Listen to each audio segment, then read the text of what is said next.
Assalamualaikum warahmatullahi wabarakatuh. Halo kawan-kawan semua, bertemu lagi bersama saya Deng Sompa di channel Ewa Kos 13. Gimana kabar kalian hari ini? Tetap kuat dan semangat semuanya ya.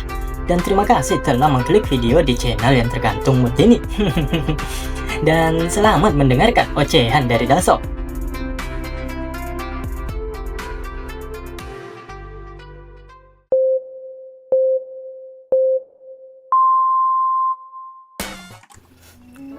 Di part sebelumnya, kita telah melihat bagaimana tim penyelamat dapat membawa pulang kembali warga desa yang telah diculik. Namun di sisi lain, kondisi Nam Gong Mai tidak sebaik dengan rekannya yang lain karena harus berhadapan dengan para asasin. Nasib baiknya di waktu yang bersamaan saat asasin akan mengakhiri hidup Nam Gong Mai, muncullah kakek Xiaogul dan menghentikan tindakan dari asasin yang akan membunuh Nam Gong Mai. Sesuai dengan yang telah dijanjikan oleh kakek Xiaogul bahwa dia akan menceritakan kejadian sebenarnya bagaimana Nam Gong Mai bisa berakhir seperti ini. Namun sebelum itu, dia tentu akan menikmati semua hidangan di meja serta meneguk anggur yang diminta khusus kepada instruktur Yang Jung Hyuk. Wajah anggota kelas ular semuanya menjadi sangat tegang, tidak terkecuali instruktur Yang Jung Hyuk. Sekali lagi, sang instruktur menanyakan apakah semua yang dikatakan oleh kakek pemabuk itu benar adanya. Iya. Bocah dari keluarga Nam Gong itu bertarung sampai akhir meskipun dia kalah jumlah demi melindungi penduduk desa dan para pedagang. Ucapnya meyakinkan semuanya. Tapi, ucap sang instruktur, dia masih sulit mempercayai cerita dari kakek Xiaogul. Terlebih lagi, dia sendiri mengetahui kalau Nam Gong Mai tidak bisa menggunakan ki-nya dengan benar. Apa dia bertarung dalam keadaan aneh seperti waktu itu? Gumam sang instruktur yang masih mengingat jelas perubahan yang terjadi pada Nam Gong Mai waktu tes penerimaan kelas ular. Apa kondisinya aneh? Seolah-olah dia tidak sadarkan diri dan bertarung mengikuti instingnya saja. Tanya instruktur Yang Jung Hyuk yang ingin memastikan kecurigaannya tentang bagaimana sebenarnya Nam Gong Mai mampu bertarung melawan beberapa asasin sekaligus. Pertanyaan dari instruktur Yang Jung Hyuk sontak saja mengejutkan tetua Gaibang itu. Maksudmu seperti Simma? Tanyanya balik. Instruktur Yang Jung Hyuk membenarkannya. Simma dapat diartikan sebagai ada jarak antara tubuh dan pikiran, keadaan di mana heart devil terbentuk. Katanya semakin dalam di jantung maka semakin besar kemungkinan dia jatuh dalam kegelapan. Untuk sesaat keadaan menjadi hening. Kedua orang itu hanya saling bertatapan tanpa sepatah kata pun. Dan sesaat kemudian kakek Xiaogul langsung membantah kondisi yang disebutkan oleh instruktur Yang Jung Hyuk. Tidak kok, sama sekali tidak begitu. Malahan dia melakukan dengan baik untuk anak seumuran dia. Dia bahkan membunuh 2 dari 4 asasin seorang diri, ucap kakek Xiaogul. Bagai disambar petir ekspresi dari semua orang yang mendengar penjelasan si kakek pemabuk itu. Baik Jegalmi, Mo Yongbo maupun instruktur Yang Jung Hyuk. Ketiganya dibuat benar-benar terkejut dengan apa yang disampaikan oleh kakek Xiaogul. Maksudmu dia melawan para asasin? Tanya instruktur Yang Jung Hyuk. Kakek Xiaogul mengiyakan pertanyaan dari instruktur Yang Jung Hyuk. Dia juga menambahkan bahwa semua asasin itu setidaknya berada di tingkat pertama. Kakek Xiaogul juga menjelaskan jika membagi seni bela diri sesuai tingkatnya, maka mereka yang baru saja mengangkat pedang dianggap tingkat ketiga. Tingkat kedua adalah mereka yang sudah mengasah kemampuan pedang serta bisa menggunakan seni bela diri dan skill. Sementara bagi mereka yang sudah memiliki kemampuan untuk mengeluarkan niat senjata, jika mereka berhasil melakukan itu, maka mereka disebut tingkat pertama. Setiap senjata mengandung niatnya sendiri-sendiri. Ketika seseorang bisa mewujudkan niat senjata sesuka hati, maka orang itu akan disebut sebagai expert, yang bahkan bisa membelah batu menjadi 2. Tapi untuk ini, seseorang harus mengkultivasi ki yang ada dalam dantiannya selama lebih dari 60 tahun. Tingkat di mana orang bisa menangani tingkat expert sendirian disebut sebagai super expert. Tingkatan super expert bukanlah tingkatan tertinggi, karena di atas tingkatan tersebut masing-masing ada Hwa Gyun dan Hyun Jeong. Namun sayangnya sang pengarang tidak menjelaskan dari 2 kondisi tingkatan ini. Mustahil Nam Gong Mai bisa melakukan ini, gumam Jegalmi setelah mendengar penjelasan cukup panjang dari kakek Xiaogul.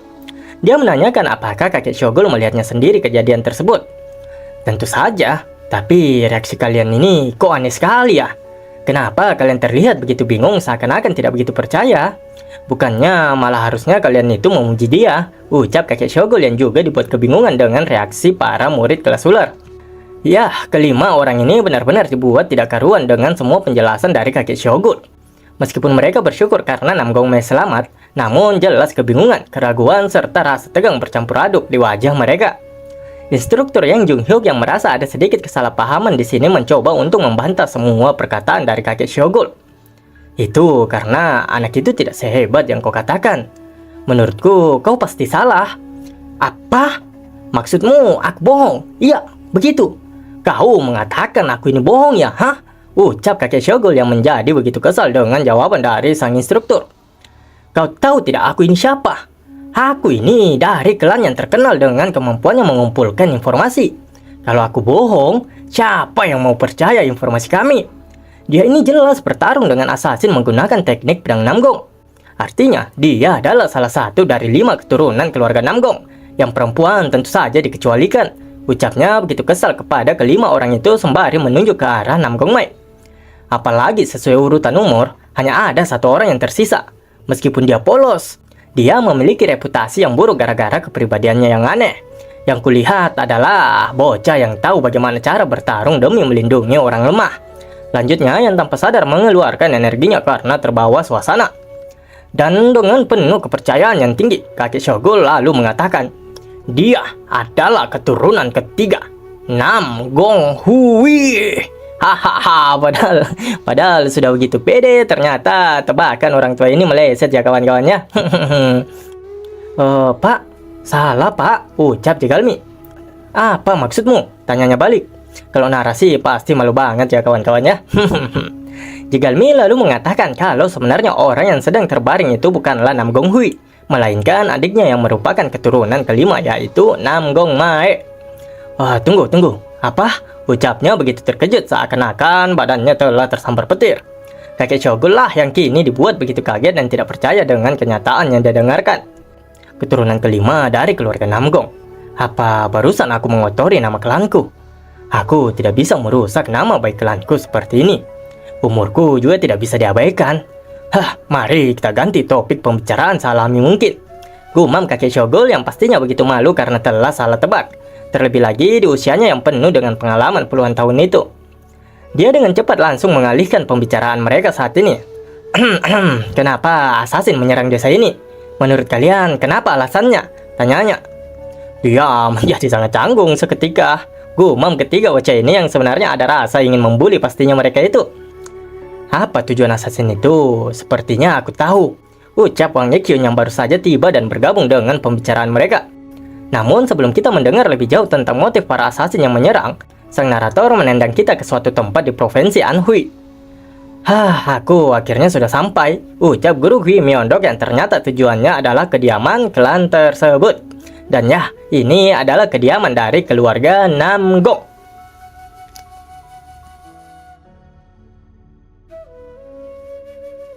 Keluarga Namgong merupakan salah satu keluarga terkuat dan terpandang provinsi Anhui. Sudah wajar jika gerbang klan mereka juga begitu besar. Tidak menunggu lama setelah guru Hui Myeondok mengetuk gerbang besar itu, seorang penjaga dengan cepat keluar dan menemui guru Hui Myeondok.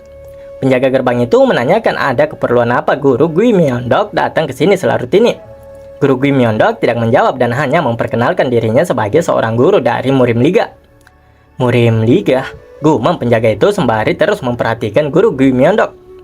Badannya kelihatan lemah. Dan mata pandanya itu, dia tidak jauh beda sama panda yang mengantuk. Kau kelihatan seperti orang yang sakit datang meminjam uang. Ngapain repot-repot bohong? Suruh dia pulang aja dulu ya. Gumam si penjaga itu. Ini sudah malam, jadi kau bisa datang lagi besok, ucapnya dengan penuh sopan dan ramah kepada guru Hui Myeondok. Baiklah, kalau begitu sampai jumpa besok. Namun sesaat perkataannya selesai, pintu gerbang itu dengan kerasnya langsung tertutup. Meninggalkan sang guru yang entahlah, pastinya dia juga jengkel ya kawan-kawannya. Pengen ngamuk tapi ini rumah murid kesayangannya. Dan tentu saja, guru Hui Myeondok memiliki tujuan yang sangat penting datang ke kediaman Namgong daripada hanya sekedar untuk membuat keributan kecil.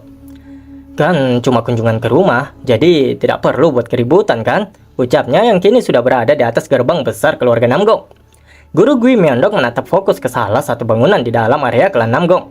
Sebuah bangunan di mana dari arah bangunan itu memancarkan energi yang sangat kuat. Bahkan dari area yang cukup jauh itu, Guru Hui Myeondok masih bisa merasakan energi yang jumlahnya sangat banyak. Guru Hui Myeondok yakin bahwa bangunan tersebut merupakan tempat tinggal kepala keluarga Namgong. Dia juga sangat yakin bahwa seharusnya hanya kepala keluarga Namgong satu-satunya orang yang ada di dalam sana. Dan tanpa berpikir lama, guru Gimyeondok dengan cepat melompat menuju bangunan itu. Kembali kepada kelompok kelas ular, di mana Wang Hyekyun yang baru saja tiba mengatakan jika dia mengetahui alasan dibalik penyerangan ini. Dia lalu mengeluarkan sebuah kotak kecil yang sepertinya kotak itulah yang menjadi alasan para asasin mengincar kelompok mereka. Kelompok kelas ular menatap kebingungan dan bertanya-tanya. Mereka sama sekali tidak tahu menahu tentang kotak kecil yang baru saja dikeluarkan oleh Wang Hyekyun. Secara fisik, tidakkah ada yang istimewa dari kotak itu? Hanya sebuah kotak kayu biasa. Wang Hyekyun membenarkannya dan bahkan tidak hanya terlihat biasa saja. Bahkan ketika dia membukanya, kotak itu hanyalah kotak kayu kosong. "Kenapa kotaknya kosong?" tanya Jegalmi. "Ya, aku tahu kok. Makanya aku bilang sepertinya. Jadi begini, ini semua dimulai ketika nama grup pedagang kami mulai terkenal." Wang Hyekyun mulai bercerita tentang awal terbentuk dan mulai terkenalnya grup pedagang mereka. Dan di waktu itu pula, para pembenci pun muncul di depan pintu grup mereka. Mereka adalah para pemimpin dari grup pedagang lainnya. Ada Jong Cheon, ketua grup pedagang Jong Cheon, ketua grup pedagang Suseong, serta juga ketua grup dari pedagang Manso. Ayah Wang Hyekyun menyambut ketiganya dengan penuh ramah. Dia juga tidak sungkan untuk mempersilahkan ketiga tamunya untuk masuk dan mengobrol sembari menikmati secangkir teh panas. Namun alih-alih memulai perselisihan antara grup pedagang, mereka bertiga mencoba untuk mempererat pertemanannya dengan ayah Wang Hyekyun. Wang Hyekyun yang pada waktu itu belum menjadi pemimpin grup hanya memperhatikan sang ayah dari balik dinding. Bagaimanapun, ayahnya adalah orang yang begitu baik, sisi yang selalu membuat Wang Hyekyun menjadi was-was jika saja sang ayah hanya diperalat oleh orang lain.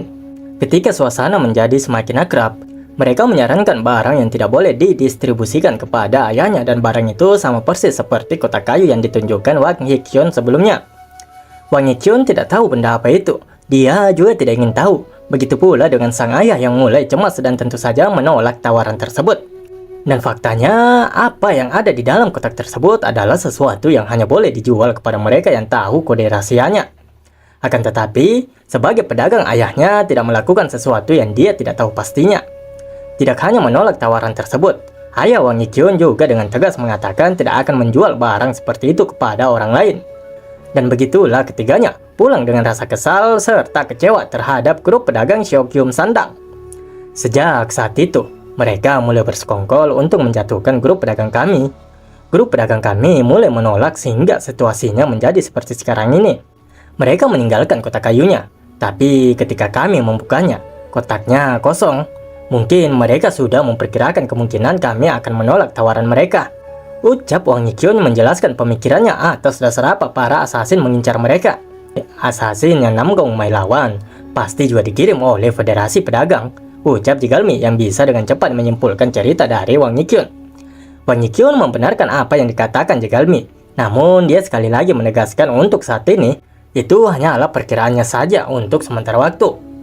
Semakin penasaran tentunya mereka dengan kotak kayu tersebut, tentang apa sebenarnya yang ada di dalam kotak itu. Namun sayangnya, hingga saat ini Wang Hyekyun dan grup pedagangnya pun masih sama penasarannya. Mungkin ini, ucap si kakek Shogul yang nyeletuk memotong pembicaraan mereka dan mengeluarkan sebuah kotak kayu kecil yang sama persis dengan milik Wang Hyekyun. Melotot tentu mata mereka melihat si kakek Shogul ternyata juga memiliki kotak yang sama. "Itu, kok kamu bisa punya itu juga?" tanya Wang Hyekyun yang tidak kalah terkejutnya dengan yang lainnya. Kakek Shogul mengatakan kalau klan mereka juga sedang menginvestigasi fakta dari isi kotak kayu itu, sembari membuka dan menyodorkannya, yang ternyata di dalam kotak tersebut terdapat sebuah pil. "Apa itu eliksir?" "Entahlah," jawab kakek Shogul dengan cueknya. Eliksir yang dimaksud di sini merupakan sebuah pil medis yang dapat meningkatkan ki seseorang ya kawan-kawannya. Kakek Shogul mengatakan kalau itu mustahil merupakan eliksir biasa. Dia mengambilnya secara diam-diam ketika para dokter faksi iblis bertengkar untuk mendapatkannya. Jegalmi menyadari ada sesuatu yang salah di balik ini semua. Menurutnya sungguh tidak mungkin bagi mereka mengejar kelompok ini jika benar hanya terdapat eliksir biasa di dalam kotak tersebut. Kakek Shogul tidak menyangkal kecurigaan yang diutarakan oleh Jegalmi. Ini semua memang mencurigakan. Baginya, ini seperti seorang pria yang belum mandi selama 5 tahun, namun tiba-tiba mandi di kotak sampah. Apalagi, sepertinya ini sudah cukup tersebar ke seluruh sentral region. Jadi, analisis eliksir ini akan ditugaskan ke sekte pengobatan serta keluarga Sacheondang, ucap si kakek Shogul. Jika itu sekte pengobatan serta keluarga Sacheondang, Jegalmi memiliki keyakinan bahwa mereka pasti bisa tahu apa efek sebenarnya dari pil tersebut. Namun daripada itu, tentang kekuatan atau powerhouse mana yang telah mendistribusikan eliksir ini menjadi pertanyaan besar bagi mereka semua. Nah, Nara punya kecurigaan kalau sebenarnya Nam Gongmai pada waktu itu, dia juga menelan pil eliksir yang sama dengan pil eliksir yang jadi masalah saat ini. Ya, kalau kawan-kawan semua ingat sih ya, yang awal itu ya si Nam Gongmai diberi pil sama wanita misterius. Ya, kalau diingat juga ya. Kalau nggak diingat ya wajar lah ya. Soalnya Nara juga sudah lama nggak upload. Ya, maaf. Oke, lanjut. Sekilas, kakek Shogul seperti sedang menikmati anggur kesukaannya. Namun, terlihat jelas bahwa saat ini ada kekhawatiran besar yang mengganggu pikirannya. Murim yang damai. Mungkin akan terguncang tidak lama lagi, gumam kakek Shogul. Dan Nam Gongmai, berlawanan dengan pendapat orang tentangmu. Kau adalah orang yang sangat menarik.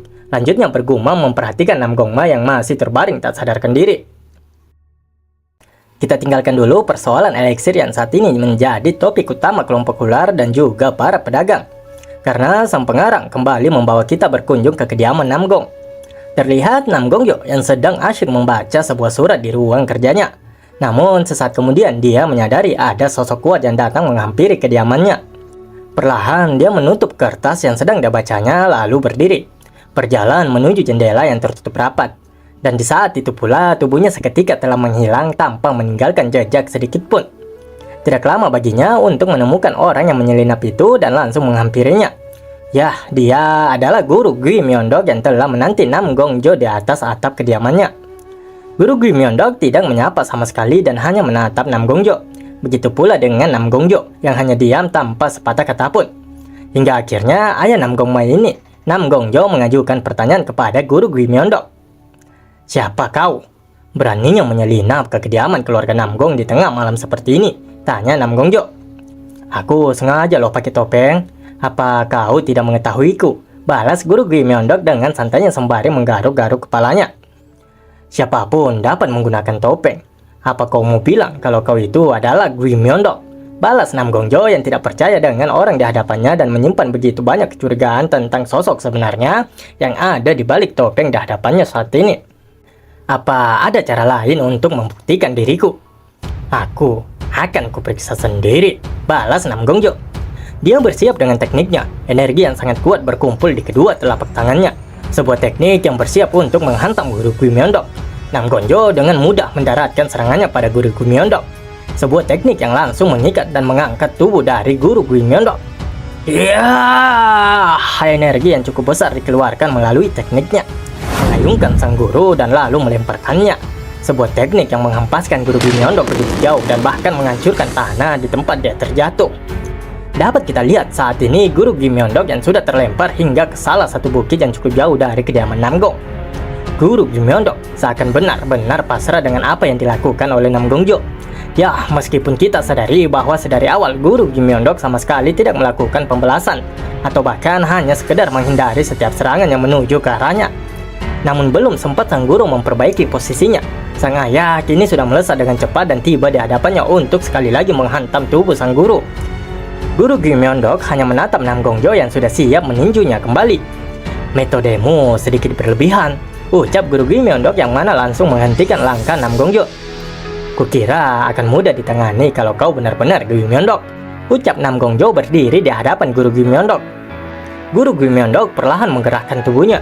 Dia lalu berdiri dan mengusap debu yang menempel di pakaiannya. Kepala keluarga Nam Gong. Kau terlalu curiga, ucap Guru Gui Myeondok yang sudah berdiri dan tentu saja tidak ingin dipukuli gratis lagi. Bukankah ini adalah dunia di mana hal-hal palsu bertebaran? Di tempat ini, kau bisa menggunakan kekuatan aslimu dengan nyaman, ucap Nam Gongjo menantang Guru Gui Myeondok. Bukan karena Nam Gongjo berpikir bisa mengalahkan Guru Gui Myeondok. Hanya saja dia bertujuan untuk mengungkapkan apakah orang di hadapannya ini adalah palsu atau asli. Guru Gui Myeondok hanya bergumam di benaknya tanpa mengeluarkan sepatah kata pun. Apa dia sedang mengujiku? Untuk sekarang aku ikut alur aja dah, gumamnya menatap ke arah Nam Gongjo. Kalau begitu, buktikan padaku kalau kau memang yang asli, teriaknya pada Guru Gui Myeondok sembari bersiap dengan sebuah teknik yang cukup kuat. Dom Swalong Pam, sebuah teknik yang cukup kuat yang membentuk energinya layaknya sebuah meriam api ke arah Guru Myeondok. Energi yang sangat kuat yang menghancurkan area sekitar. Namun Guru Myeondok masih diam dan belum bereaksi sama sekali. Dan boom, entah apakah Guru Myeondok berhasil menghindari serangan tersebut atau tidak. Yang jelas area di mana dia berdiri kini hancur lebur akibat teknik dari Nam Gongyo. Nam Gongyo tidak mengedipkan sedikit pun matanya. Dia terus fokus menatap ke arah serangannya yang kini penuh dengan gumpalan debu. Lalu sesaat kemudian, Guru Myeondok muncul dan langsung melompat ke arah Nam Gongyo dengan cepat. Tidak tinggal diam, ayah Nam Gongmai, Nam Gongyo juga melompat menghampiri Guru Myeondok. Teknik dengan tebasan energi Ki dia lancarkan ketika jaraknya sudah cukup dekat dengan Guru Myeondok. Teknik yang tidak kalah kuatnya dari sebelumnya yang menghentikan langkah dari Guru Myeondok. Teknik yang sangat kuat yang membelah tanah yang ada di hadapannya.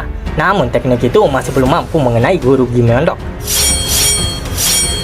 Ya, Nam Gongyo berteriak membakar semangatnya sembari terus menyerang Guru Myeondok.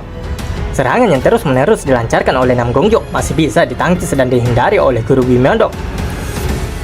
Memang ya, kepala keluarga Nam Gong. Pedang Ki-nya sangatlah tajam.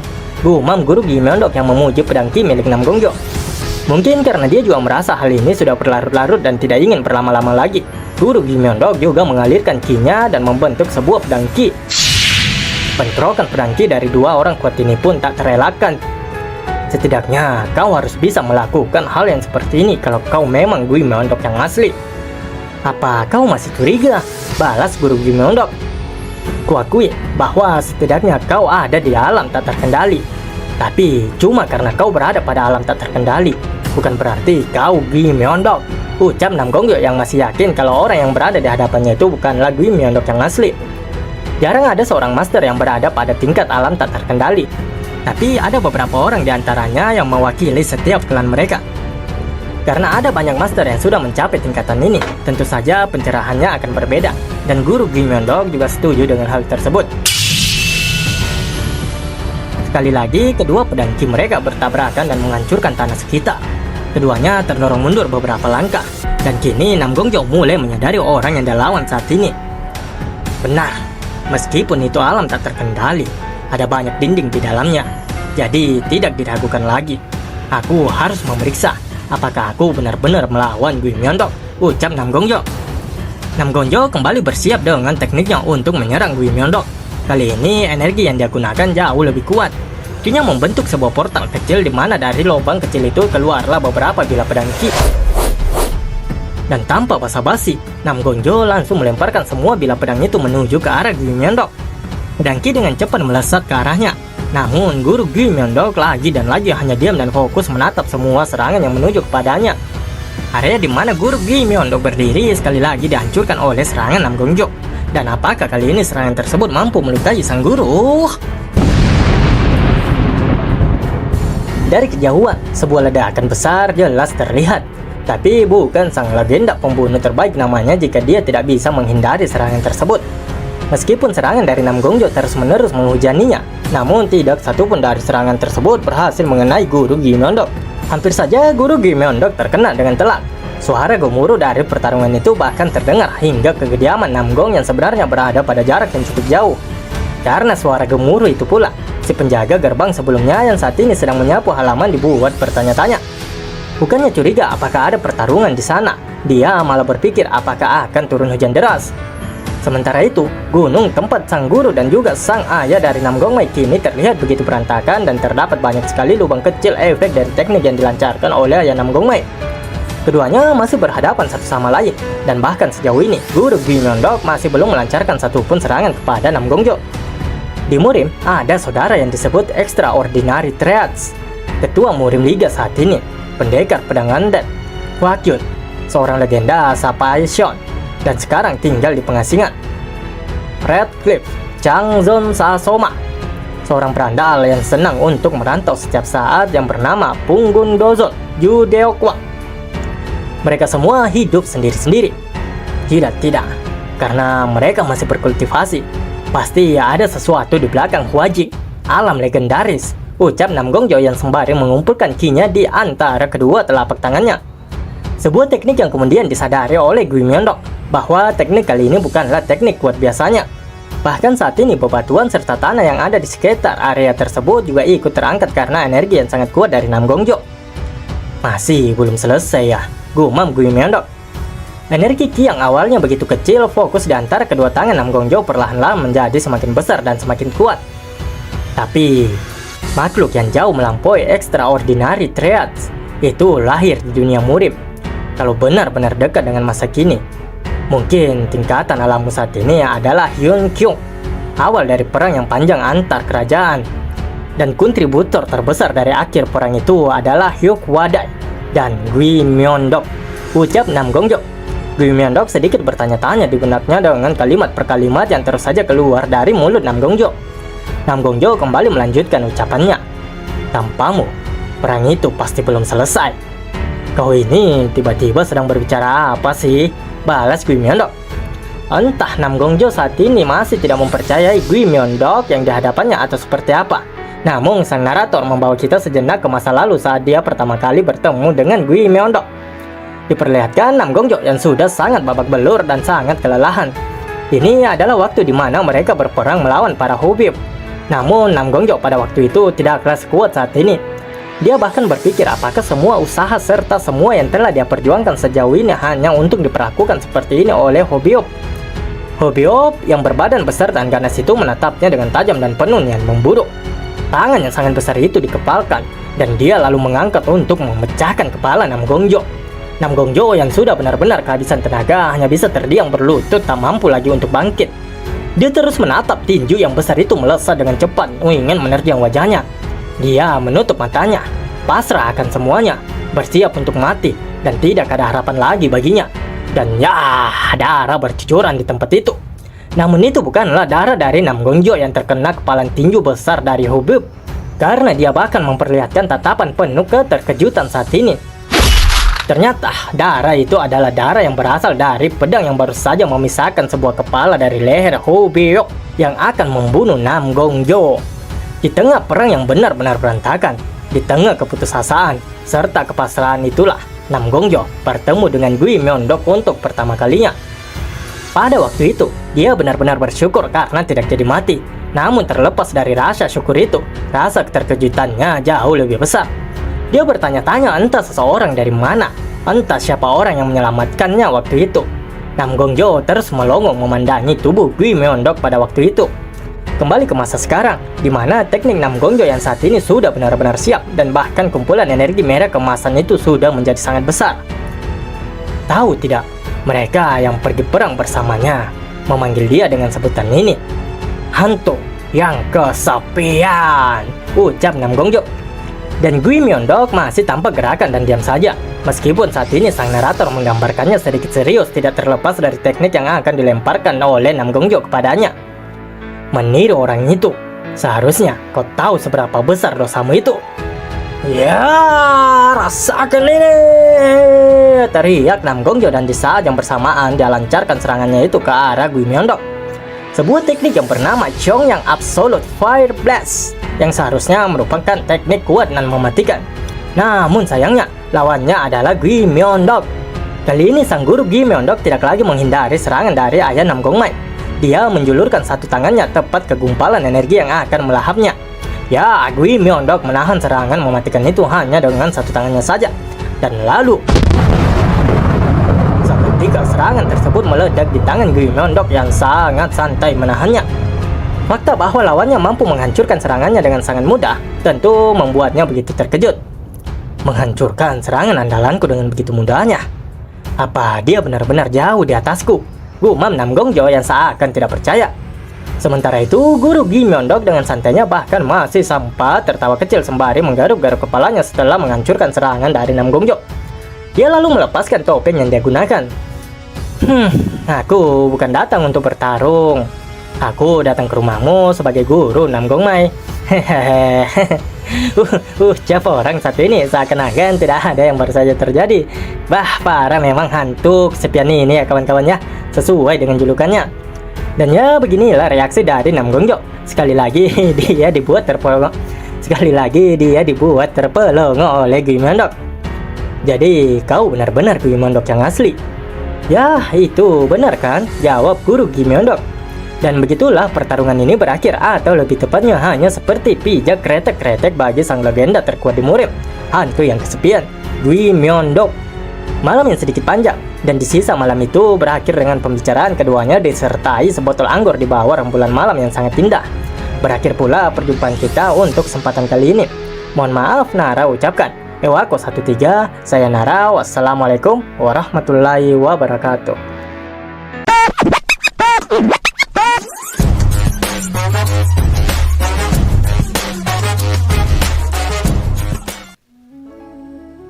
Part ini diawali dengan Nam Gongjo dan juga Gui Myondok yang masih berada di atas genteng kediaman Nam Gongjo setelah kesalahpahaman yang terjadi barusan.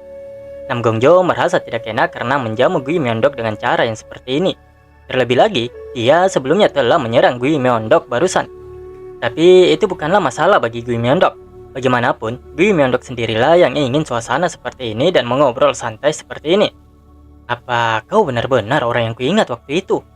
Dulu kau bermartabat dan juga sangat gagah, tanyanya yang masih belum yakin sepenuhnya. Gui Myondok dengan santai mengatakan jika Nam Gongjo masih belum yakin dia siap untuk bertarung lagi. Tentu Nam Gongjo menolaknya dengan alasan karena dia sudah memeriksa kemampuan Gui Myondok barusan. Entah apa yang dia pikirkan, namun ekspresi orang tua ini jelas berbeda dari sebelumnya yang sangat tegas menjadi kocak begini. Apa aku sudah tua ya? Dan juga ingatanku jadi tambah buruk. Ya, bukannya waktu memang sudah lama berlalu. Ya, iya juga sih. Pasrah kini si Nam Gongjo ini kawan-kawan yang sebenarnya menolak tua dia. Keduanya berbincang cukup lama, mengenang masa lalu dan juga cerita tentang 1-2 hal terkait murid. Hingga akhirnya, kau datang karena putraku yang paling kecil kan? Tanya Nam Gongjo yang akhirnya masuk ke topik sebenarnya. Gui Myondok membenarkannya. Dan tanpa berbasa-basi lagi, Nam Gongjo langsung menanyakan apa yang ingin Gui Myondok ketahui darinya tentang anak terakhirnya itu. Aku sering memperhatikan dantian milik Nam Gongmai, ucap guru Gui Myondok. Jadi kita ketahui tujuan utama sang guru adalah mengorek keseluruhan informasi tentang bagaimana Nam Gongmai bisa memiliki 2 ki yang saling bertolak belakang di badannya itu. Ki-nya ya. Aku sudah mencurahkan sepertiga hidupku untuk mencoba membagi itu dari dantian Mai. Kami menggerakkan personil serta intel kami. Tapi kami masih tidak tahu racun macam apa itu. Jadi aku menaruh harapanku pada Murim Liga. Kepada dirimu. Jawabnya menjelaskan kepada sang guru dengan penuh harap. Guru Gui Myondok sudah menduga hal ini. Dia lalu meminta tolong kepada Nam Gongjo untuk menceritakan semua yang dia ketahui. Seorang ayah yang mengharapkan kesembuhan atau lebih tepatnya kestabilan ki yang bisa saja sewaktu-waktu membahayakan nyawa anaknya. Dia kembali meneguk anggur murni dan kemudian menceritakan semuanya secara mendetail kepada guru Gui Myondok. Satu-satunya orang yang saat ini bisa Nam Gongjo percaya untuk membantu anaknya menemukan cara untuk memisahkan atau bahkan sekedar membantunya untuk mengendalikan 2 jenis ki yang ada di dalam tubuh Nam Gongmai. Entah berapa lama dia menceritakan semuanya dan dia telah menceritakan hingga ke detail-detail terkecilnya. Gui Myondok memahami situasinya sepenuhnya. Dia juga mengatakan kalau sebenarnya ada sebuah metode untuk mengatasi masalah yang ada di dalam tubuh Nam Gongmai saat ini. Apakah itu benar? Metode apa itu? Ayo cepat lakukan pada Maiku, ucap Nam Gongjo yang begitu menggebu-gebu mendengar Gui Myondok baru saja mengatakan jika dia memiliki metode untuk membantu Nam Gongmai. Itu adalah Won Ryun Gui Gong. Won Ryu Gui Gong? Ucap Nam Gongjo yang terkejut mendengar metode yang disebutkan guru Gui Myondok. Bukan terkejut karena metode itu adalah metode yang berbahaya atau kejam, melainkan karena Nam Gongjo baru pertama kali mendengar metode tersebut. Dia juga menanyakan apakah mungkin itu seni bela diri yang digunakan oleh Gui Myondok sendiri. Guru Gui Myondok membenarkannya. Itu adalah seni bela diri yang diciptakan sendiri oleh Gui Myondok. Guru Gui Myondok sebenarnya juga tidak begitu yakin apakah Nam Gongmai mampu mempelajarinya. Sebenarnya, aku tidak berniat untuk meneruskan seni bela diriku ke generasi selanjutnya, ucap sang guru. Guru Gui Myondok sudah memikirkan hal ini berulang kali. Mungkin ini juga alasan kenapa dia ingin bertemu langsung dengan ayah Nam Gongmai. Pada dasarnya, dia berada pada situasi yang tidak bisa memilih secara baik. Satu-satunya cara untuk membantu Nam Gongmai saat ini adalah dengan metode tersebut. Namun di sisi lain, dia sebenarnya tidak ingin meneruskan metodenya itu karena dia begitu paham seperti apa metode yang dia latih. Tergambar jelas di wajah sang guru yang sangat bimbang untuk memilih. Nam Gongjo yang sebenarnya sangat ingin anaknya pulih, namun dia juga bukan seorang ayah yang egois dan tak masuk akal. Seorang penerus. Karena aku tahu betapa beratnya meneruskan seni bela diri seseorang, aku tidak bisa memaksanya, gumam sang ayah di pikirannya. Hanya beberapa menit yang lalu dia terlihat begitu bahagia, namun kembali dijatuhkan dengan fakta bahwa metode yang dapat membantu putranya bukanlah metode biasa. Dia dengan penuh kesadaran membungkukkan badannya seraya meminta maaf kepada Gui Myeondok. Aku tidak berpikir panjang. Maaf, tolong pahami bahwa sebagai seorang ayahnya, aku sangatlah khawatir, ucap Nam Gongjo. Guru Gui Myeondok memang tidak langsung memutuskan untuk meneruskan seni bela dirinya kepada Nam Gongmae. Dia mengatakan kepada Nam Gongjo bahwa dia akan memutuskan untuk meneruskan seni bela dirinya atau tidak setelah dia mengamati Nam Gongmae lebih lama lagi. Nam Gongjo kembali mendapatkan harapan dari pernyataan Gui Myeondok. Ini memang era yang damai, ucap Nam Gongjo menatap bintang-bintang yang berkilauan di langit. Setelah itu, satu pertanyaan yang keluar dari mulut Nam Gongjo membuat Gui Myeondok terbatuk dan tersedak anggurnya sendiri. Kapan Black Flower Liga dibubarkan? Tanya Nam Gongjo. Gui Myeondok mengatakan kalau Black Flower Liga aktivitasnya berhenti sekitar 5 tahun yang lalu, atau lebih tepatnya ketika mereka membuka Akademi Militer White, atau yang kita kenal sebagai Akademi Murim saat ini.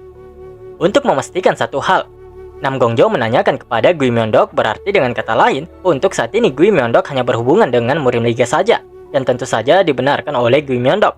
Entah apa yang saat ini dipikirkan oleh Nam Gongjo, namun terlihat jelas bahwa tatapan ayah Nam Gongmae ini menyimpan sebuah tanya yang sepertinya adalah sebuah masalah yang cukup serius. Karena Gui Myeondok sudah mendengar dan mendapatkan semua yang ingin dia ketahui, dia berniat untuk pamit dan kembali ke kelompok kelas ular sekarang juga. Latihan anakmu masih belum selesai.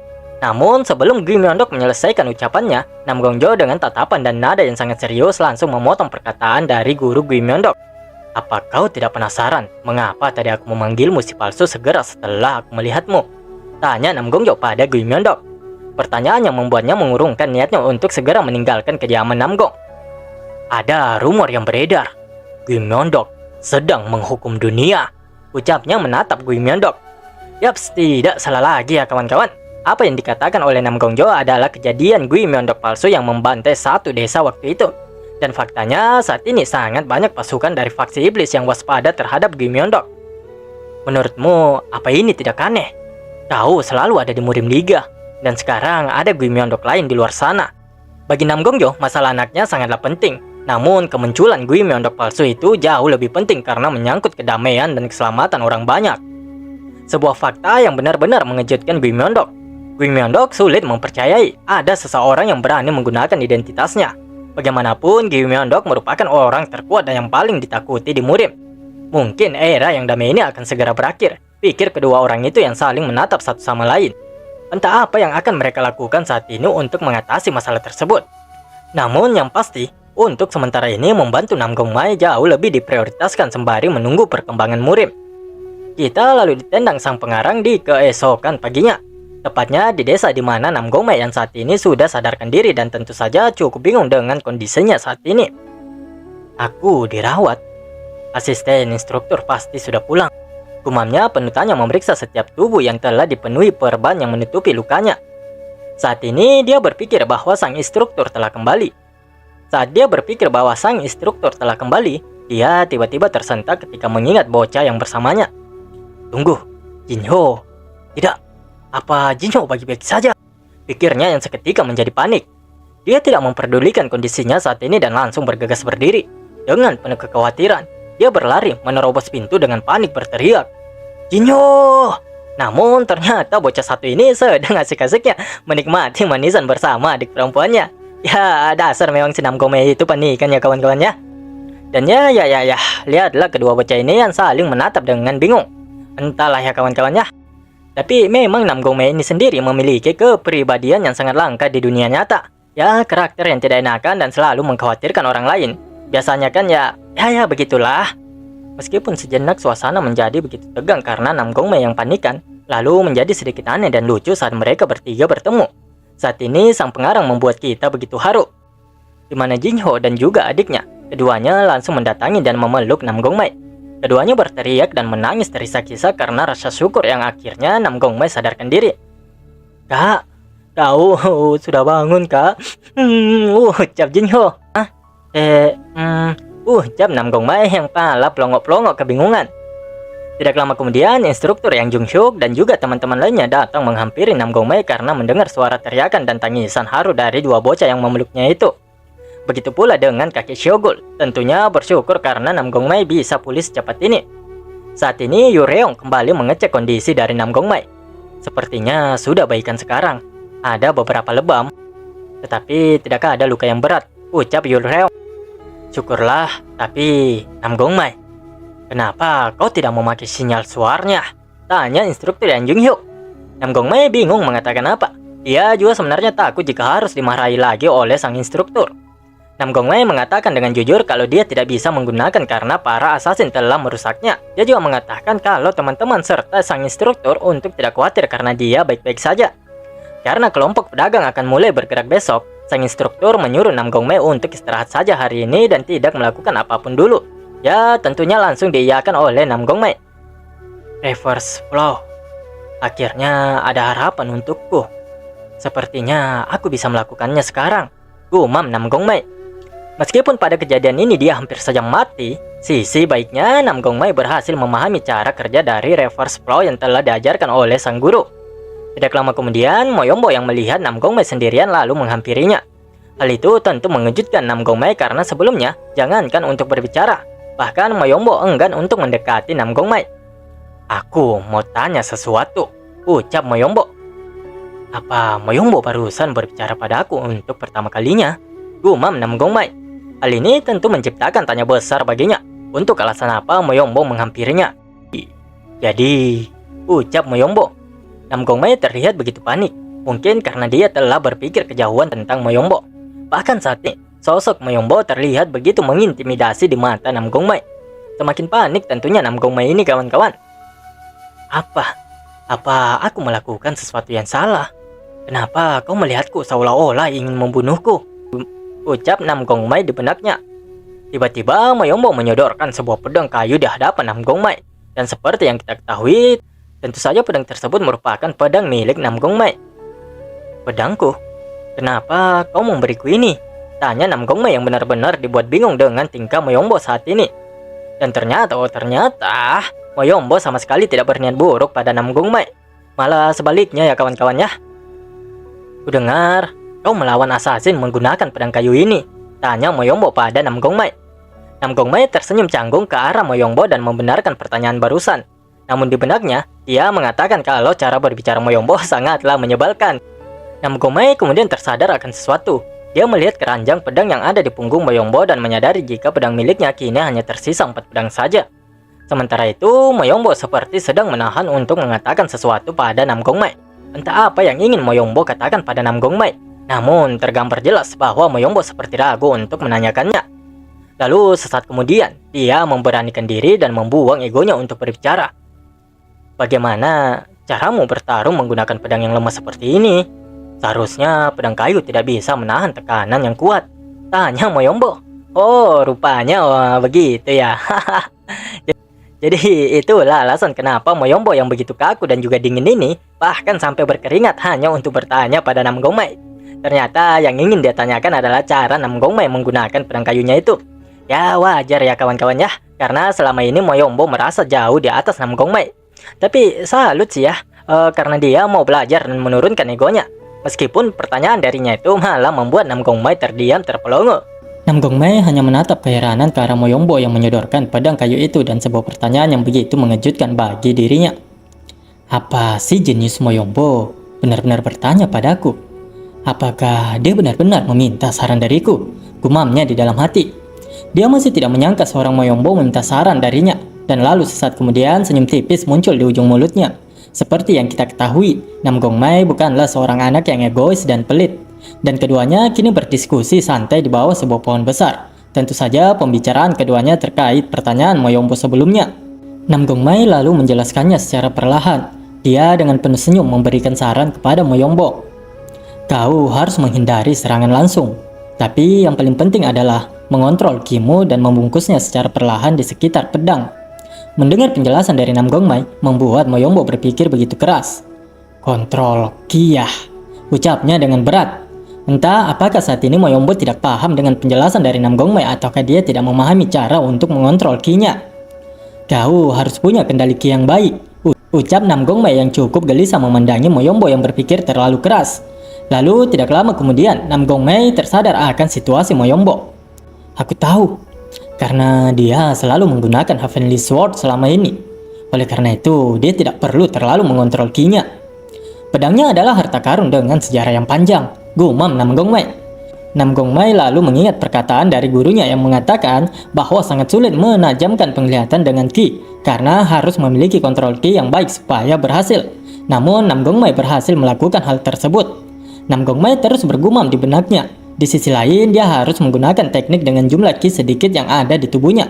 Namun, dia sudah agak terbiasa dalam mengontrol ki secara efisien. Karena itulah, saat dia menggunakan pedang kayu miliknya, pedangnya tidak akan mudah hancur. Sementara, Moyombo saat ini mengangkat pedang kayu milik Nam Gongmai. Dia ingin mencoba menerapkan apa yang baru saja Nam Gongmai katakan padanya. Dia mulai memfokuskan pikirannya dan mencoba mengalirkan ki-nya ke pedang kayu milik Nam Gongmai. Oh, dia sudah mulai berkonsentrasi, pikir Nam Gongmai yang juga menyadari aliran ki yang mulai mengalir ke pedang yang dipegang oleh Moyombo. Nam Gongmai lalu mengarahkan pandangannya ke arah teman-temannya yang lain, di mana semua temannya saat ini juga berusaha keras untuk memahami dan mempelajari senjata baru mereka masing-masing. Guru Gui Myeondok, dia memberikan semua orang tugas untuk mengisi kekurangan mereka. Tujuan sebenarnya dari latihan ini adalah tugas masing-masing, serta pengalaman praktek, gumamnya sembari memperhatikan latihan yang lainnya. Namun beberapa saat kemudian suara retakan membuat Nam Gongmai begitu terkejut. Dan ya, itu adalah Moyombo yang sebenarnya telah menghancurkan pedang kayu milik Nam Gongmai. Moyombo hanya terdiam menatap pedang kayu yang dia genggam kini telah rusak. Sementara ekspresi dari Nam Gongmai tentu saja tidak baik-baik saja. Pedang kayuku, gumamnya begitu sedih. Ekspresi dari Nam Gongmai mewakili perasaan yang tentu begitu kesal, namun dia tidak ingin terlalu mempermasalahkan hal tersebut. Di tengah-tengah kegemasannya pada Moyombo, Nam Gongmai kembali dibuat bingung dengan tindakan dari Moyombo yang dengan cepat meraih pedang besi di keranjang pedangnya. Dia mengambil satu pedang dari keranjangnya, entah apa yang dia pikirkan saat ini. Namun dari wajahnya, Moyombo seakan-akan sedang menahan sesuatu untuk dikatakan. Maaf, ucapnya membukukan sedikit kepalanya sembari menyodorkan pedang besi tua yang baru saja dia ambil ke arah Nam Gongmai. Dan ya begitulah akhirnya Nam Gongmai mendapatkan pedang besi tua dari Moyombo. Meskipun dia masih cukup terkejut dengan semua tindakan Moyombo hari ini.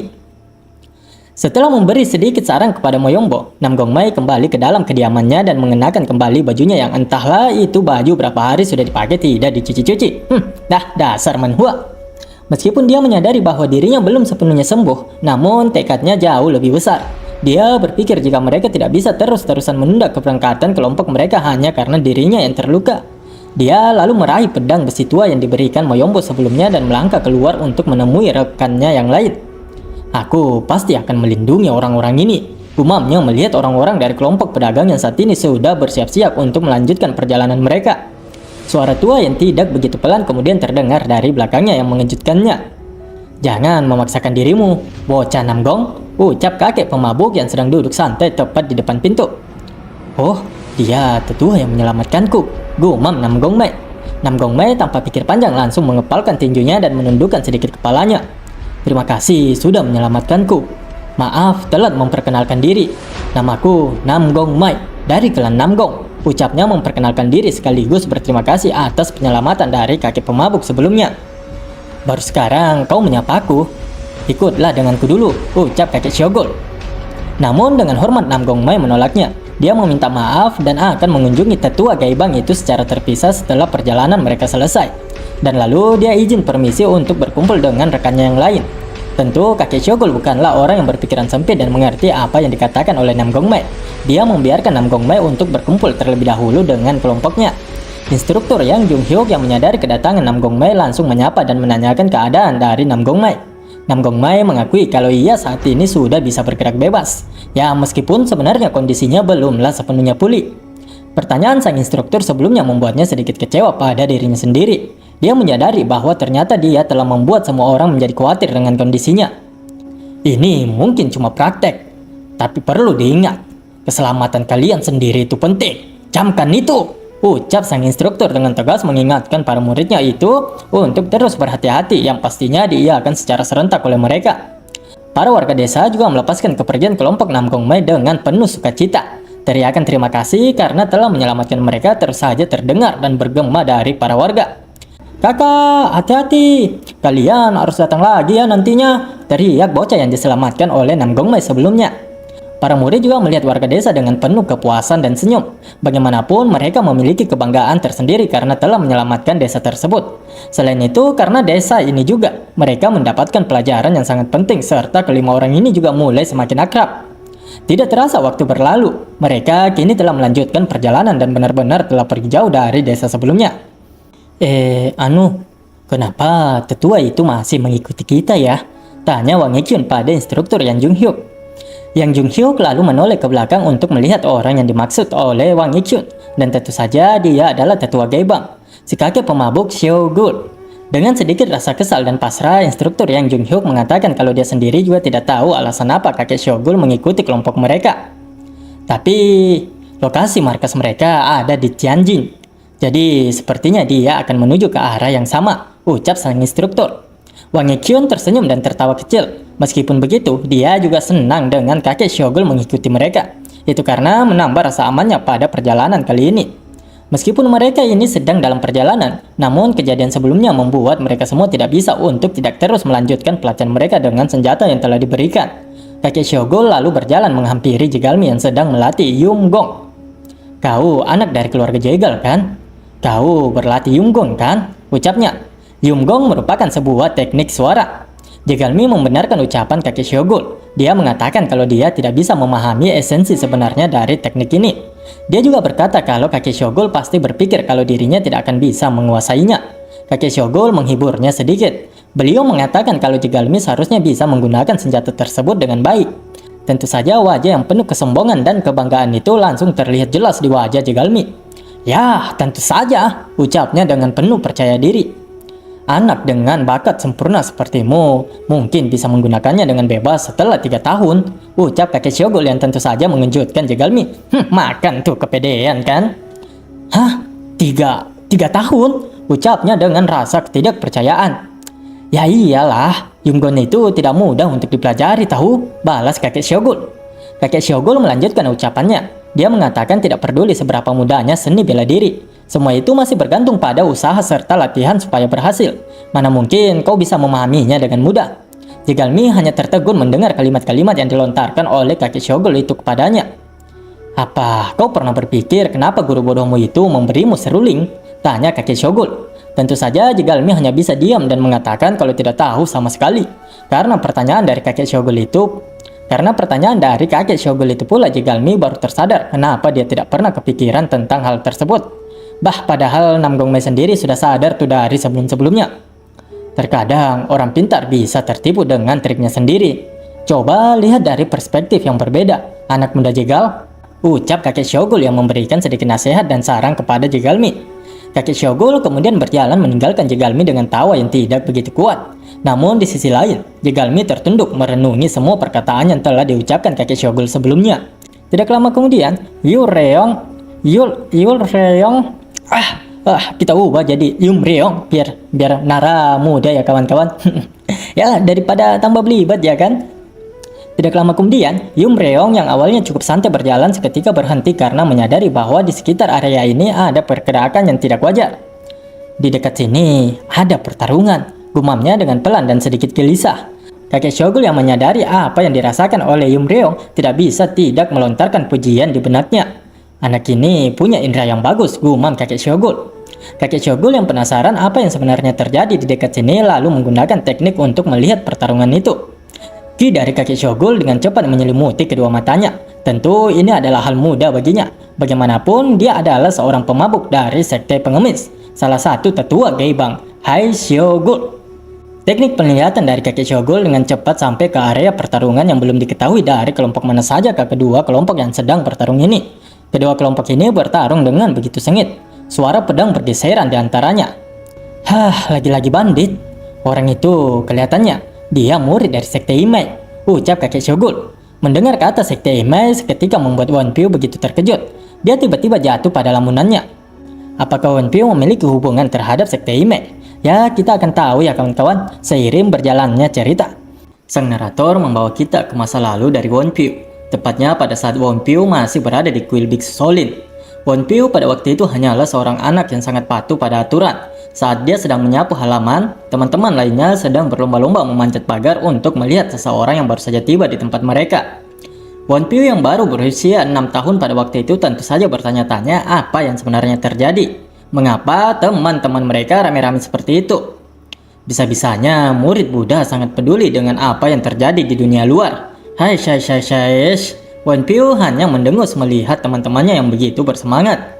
Wonpil tidak begitu peduli dengan hal itu. Dia kemudian melanjutkan kegiatannya menyapu halaman kuil sembari menggeleng-gelengkan kepalanya. Tidak lama kemudian dia dikejutkan dengan kehadiran seorang wanita yang menegurnya. Biksu kecil, maaf mengganggu, ucap Haegyo. Dia adalah seorang murid dari Sekte Imai. Haegyo tersenyum lembut dan manis ke arah Wonpil. Tentu saja si biksu cilik satu ini tersipu malu. Masih mau nggak tuh? Kena kan kau aura murni seorang gadis. Ya. Ternyata tidak hanya Haegyo saja yang saat itu ada. Beberapa murid dalam Sekte Imai juga ikut serta dalam kunjungan mereka ke kuil ini. Maaf, silakan lewat, ucap Wonpil yang sudah tersadar dari ketersipuannya menatap kecantikan para murid dalam Sekte Imai. Murid-murid Sekte Imai berjalan melewatinya sembari tertawa kecil melihat tingkah Wonpil yang wajahnya sudah menjadi merah merona. Dia wangi, gumam Wonpil. Kembali ke masa sekarang di mana wajah Wonpil yang juga memerah mengingat pertemuannya dengan beberapa murid dari Sekte Imai. Dia dengan penuh semangat menuliskan kata Sekte Imai dan langsung menunjukkannya ke Nam Gongmai. Nam Gongmai yang baru pertama kali mengetahui Sekte Imai tentu saja bertanya-tanya pada Wonpil apa itu Sekte Imai. Wonpil dengan penuh semangat mencatat untuk menjelaskan kepada Nam Gongmai. Dia mengatakan kalau benar kelompok yang sedang bertarung adalah Sekte Imai, maka mereka pasti tim kelinci. Tim kelinci ini sangat terkenal di Murim. Terlebih lagi pembentukan tim ini atas pertimbangan dari Murim Liga. Nam Gongmai yang melihat Wonpil begitu bersemangat membuatnya sedikit takut. Kau tahu kan kalau Sekte Imai itu cuma khusus perempuan? Wah, dasar cowok bodoh. Auto langsung kena gampar nggak si Nam Gongmai? Wonpil begitu berapi-api. Dia begitu marah. Bagaimana mungkin Nam Gongmai tidak begitu tertarik pada mereka dibandingkan dengan Sekte Shaolin? Mereka itu Sekte Imai loh, bunga mistik dari wilayah tengah, ucap Wonpil. Ya sebenarnya bukan diucap sih ya kawan-kawan, tapi ditulis. Apa Wonpil biasanya begini? Ajaran utama Buddha kan untuk tetap diam, gumamnya di dalam hati dengan penuh tanya dan tidak menyangka Wonpil seperti ini. Karena seharusnya ajaran Buddha tidak tergiur kenikmatan duniawi. Sementara itu Yumreong masih mencoba mencari lokasi tepatnya pertarungan yang terjadi di sekitar mereka. Mereka mendekat. Hah, di atas, ucap Yumreong. Di saat yang bersamaan, terlihat dua orang bandit yang sedang mengejar dan menyerang salah satu murid dari Sekte Imai. Yumreong, Nam Gongmai, Moyombo, Jegalmi dan juga Wonpil dikejutkan akan kehadiran tiba-tiba dari dua bandit dan murid Sekte Imai itu. Ketiganya mendarat tidak jauh dari rombongan kelompok Nam Gongmai. Melihat tatapan murid dari Sekte Imai itu membuat kedua bandit tersebut nyinyir dan membulinya. Apa karena terpisah dengan rekanmu? Kau jadi ketakutan begitu sekarang? Ucap mereka. Murid Sekte Imai hanya bisa menahan amarah di dalam hatinya dan tersenyum kecut. Bandit itu mengatakan jika si murid itu takut, mereka bisa membantunya. Bukan cuma penampilanmu saja yang kotor, tapi ternyata mulutmu juga sama kotornya, ucap murid Sekte Imai itu. Tunjukkan wajahmu, teriak kedua bandit itu dan langsung melompat menyerang murid Sekte Imai. Kedua bandit menyerang dengan sangat brutal. Mereka tidak memperdulikan apa itu wanita atau bukan. Salah satu bandit itu tersenyum karena berhasil menebaskan pedangnya hingga topi yang digunakan oleh murid Sekte Imai itu terlepas. Dia menutup sebagian wajahnya dengan tangannya yang terlihat begitu besar dan berurat. Beraninya mempermainkan wanita. Aku, Rit, takkan memaafkanmu. Dan yap. Apa yang kawan-kawan lihat merupakan salah satu trap terbaik dalam manhwa. Ya gimana tidak ya kawan-kawan. Dari cerita yang disampaikan Wonpil, mereka adalah gadis-gadis cantik dan nyatanya inilah Rin, murid dalam dari Sekte Imai, tim kelinci. Lihatlah wajah yang penuh ketegasan dan penuh tekad itu. Wajah yang dipenuhi dengan kebanggaannya tersendiri. Tapi ya begitulah. Kocak mereka ini yang melihat. Ayam mati! Suara menghardik tembus ke telinga Nam Gongmai. Nam Gongmai yang begitu terkejut melihat penampilan Rin lalu mencoba menoleh ke arah Wonpil dengan keringat yang telah dipenuhi di wajahnya karena rasa cemas terhadap Wonpil. Wonpil, latihan heningmu, ucap Nam Gongmai gemetaran. Ya, tentu saja dia tidak bisa mempercayai pendengarannya. Bagaimanapun, ini pertama kalinya dia mendengar Wonpyo bersuara, dan kata pertama yang dia keluarkan adalah kata-kata mutiara. Bandit yang mengejar Ahrin juga tidak ketinggalan untuk membulinya. Cik, kukira setidaknya dia agak cantik karena wajahnya tertutup kain. Tapi aku jadi pengen mual sekarang. Ternyata dia adalah ladyboy, ucap bandit itu. Mendengar ucapan dari bandit tersebut membuat Ahrin menjadi sangat marah. Barusan, apa kau memanggilku ladyboy? Kalian semua pantas mati, ucapnya yang diiringi dengan auranya yang langsung keluar dan bersiap untuk bertarung secara serius. Akan tetapi sebelum Ahrin siap untuk menebas kedua bandit-bandit yang mengejarnya itu, dia dikagetkan dengan Namgongma yang tiba-tiba maju di hadapannya. Jangan mengatakan hal yang tidak sepantasnya dikatakan pada seorang wanita. Iya. Mantap Namgongma. Dan ya, wanita mana yang tidak tersentuh dan tersipu malu dibelain seperti itu? Mana yang belain MC lagi ya kan kawan-kawan? Pria ini, gumam Ahrin menatap punggung Namgongma yang bersedia untuk membelanya. Sementara itu, apa yang dipikirkan Namgongma? Karena dia menyebut dirinya perempuan, seharusnya dia beneran perempuan kan? Ya matilah. Hai, kocak. Bandit itu lalu membisikkan sesuatu ke telinga temannya. Entahlah apakah mereka lagi-lagi membisikkan kata bulian atau seperti apa. Namun setelah kalimatnya selesai, keduanya lalu fokus ke arah rombongan pedagang yang tentu saja membawa begitu banyak barang yang pastinya cukup menguntungkan bagi para bandit tersebut. Senyum sumringah kini tergambar jelas di kedua bandit itu. Aku merasa kesal ketika melihat wajahnya. Tapi ternyata ada barang-barang bagus di sini. Kalau kalian tidak ingin mati, tinggalkan semua barang dan kalian boleh pergi. Ucapnya mengancam kelompok pedagang dan juga kelas ular. Namgongma yang sebenarnya masih ambigu, kini menjadi pasrah dengan keadaan ini. Pada akhirnya jadi seperti ini pikirnya, dan mau tidak mau mereka akan benar-benar bertarung untuk melindungi para pedagang. Namgongma mengangkat pedangnya, bersiap untuk pertarungan yang tidak mungkin bisa dihindari lagi. Namun, kini sebuah tangan yang cukup besar menghentikan gerakan dari Namgongma dan dengan cepat berada di hadapan Namgongma. Cocoklah kawan-kawan, baper si Ahrin ini. Kini situasinya berbalik ya, yang tadinya Namgongma yang maju, sekarang Ahrin yang maju untuk melindunginya. Bahaya, mundurlah, ucapnya sembari tersipu malu. Wajahnya semakin merah merona. Astaga. Lanjut. Namgongma begitu gemetaran ketika Ahrin maju melangkah di hadapannya. Seram. Itulah yang digumamkan hingga dia tidak bisa menahan gemetar di tubuhnya. Ahrin mengetahui bahwa Namgongma memiliki ki yang tidak stabil saat ini dan juga jelas-jelas kalau dia sedang terluka. Kenapa kau melakukan ini padaku? Demi melindungiku, gumamnya bertanya-tanya. Sang narator membawa kita sejenak ke masa lalu Ahrin. Tepatnya pada saat Ahrin berusia 5 tahun. Ahrin duduk terdiam di depan sebuah toko milik ibunya. Ahrin, jangan di luar, sini masuk ke dalam, ucap ibunya memanggil Ahrin untuk masuk. Ahrin yang baik dan patuh hanya bisa menuruti kata ibunya. Ya, daripada dikutuk jadi maling kundang ya kan? Dan kawan-kawan lihatlah bagaimana kokoh dan kerasnya seorang yang berjuang untuk menafkahi anaknya, ibu Ahrin yang sedang memotong daging dagangannya. Tangannya begitu besar dan kuat juga berurat menandakan bahwa beliau bukanlah orang lemah. Untuk apa kamu berkabung di luar sana demi anak yang bergabung dengan sekte Imai? Ayo berkemaslah, ucap sang ibu. Ayo di mana? Tanya Ahrin pada ibunya. Mendengar pertanyaan tersebut membuat sang ibu sedikit tidak senang. Dia dengan keras langsung menancapkan pisau dagingnya ke meja. Lagi-lagi suara yang lemah itu, ucapnya menatap Ahrin. Dan ya, inilah ibu Ahrin. Beliau bernama Ibu Yo. Ibu Yo meletakkan pisaunya dan berjongkok di hadapan Ahrin. Dia memegang kedua bahu putrinya itu dan menasihatinya tentang banyak hal. Ingat apa yang ibu katakan padamu, ucapnya dengan wajah yang sangat serius. Ahrin balita menatap sang ibu dengan sedikit keterpaksaan. Akhirnya dia berkata, cowok itu lemah dengan yang kuat dan kuat kepada yang lemah. Benar, semua cowok itu seperti itu. Ayahmu juga sama. Jadi kau sendiri harus kuat, ucap sang ibu dengan tegasnya. Entah ibu Yo ini telah disakiti seperti apa oleh suaminya, namun kekecewaan dan rasa sakitnya benar-benar telah mengubahnya. Tidak hanya penampilannya saja, akan tetapi juga pemikirannya.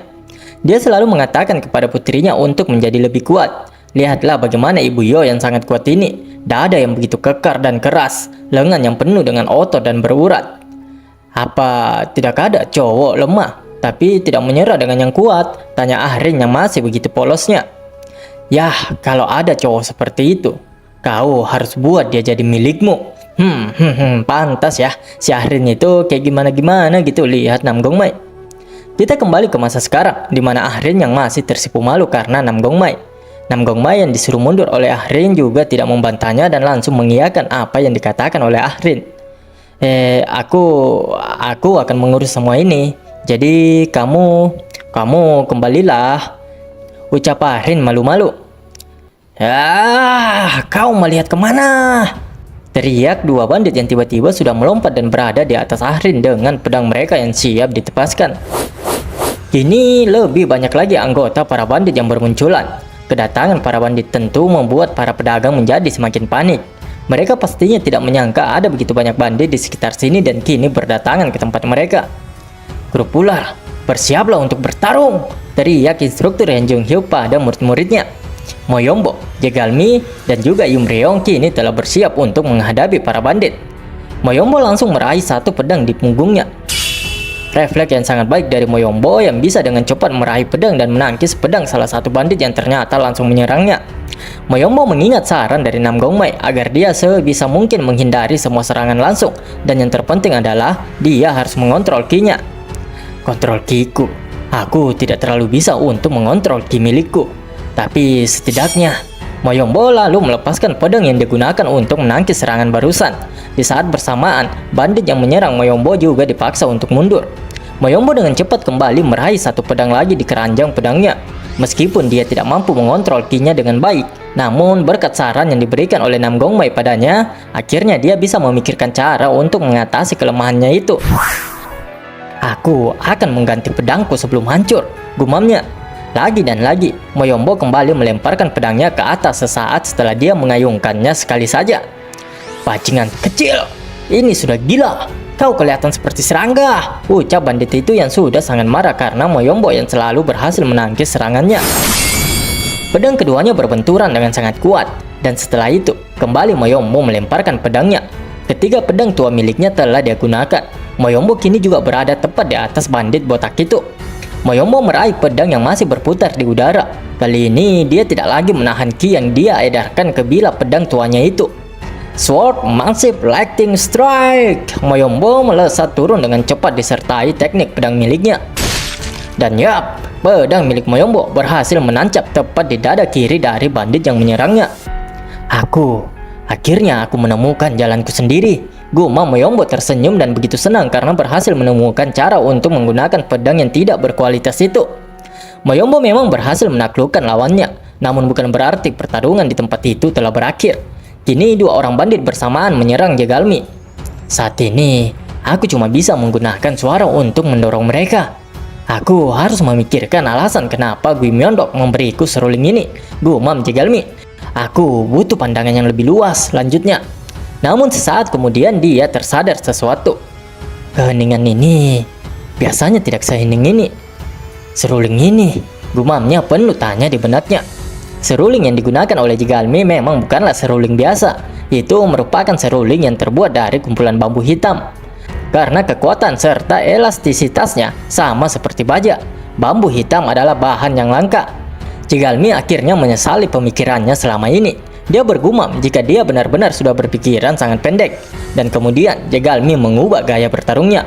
Jegalmi kemudian mengedarkan energinya, tidak hanya pada dirinya, juga melapisi seruling miliknya menggunakan energi ki-nya. Hiya! Kedua bandit ini berteriak dan semakin dekat pada Jegalmi.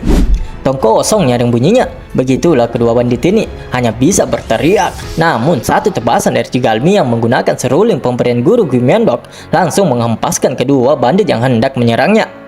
Dan bisa juga digunakan seperti ini, ucapnya begitu sumringah. Seperti halnya dengan Moyombo, Jegalmi juga memahami cara lain untuk memanfaatkan senjata yang telah diberikan guru Gui Myeondok. Sementara itu, Yumreong mencoba menggunakan tekniknya sendiri meskipun itu masih tidak cukup hebat. Kemampuan suaraku masih belum hebat. Jadi mari buat area yang lebih luas lagi. Aku harus fokus menyerang. Gumam Yumreong sembari mengamati setiap pergerakan di area sekitarnya. Di saat yang bersamaan, seorang bandit sudah berada tepat di hadapannya. Namun Yumreong tidaklah panik karena memang sudah menyadari kedatangan bandit tersebut. Dengan cepat, Yumreong melemparkan beberapa kunai ke arah bandit tersebut. Dan inilah yang terjadi terhadap bandit tersebut. Teriak tentu dia kesakitan karena beberapa kunai yang sudah menancap di tubuhnya. Suara teriakannya semakin keras di saat sebuah kunai sekali lagi menuju ke arahnya. Beruntung baginya karena Yumreong tidak berniat untuk membunuhnya dan hanya sedikit menggores wajah dari bandit itu. Yumreong berhasil menggunakan senjata yang diberikan oleh sang guru dengan mengkombinasikan kunai-kunai itu dengan teknik miliknya, dan hasilnya itu sangatlah baik. "Serang pria itu!" teriak seorang bandit yang menyuruh kawannya untuk menyerang Wonpyo yang masih termenung di sana.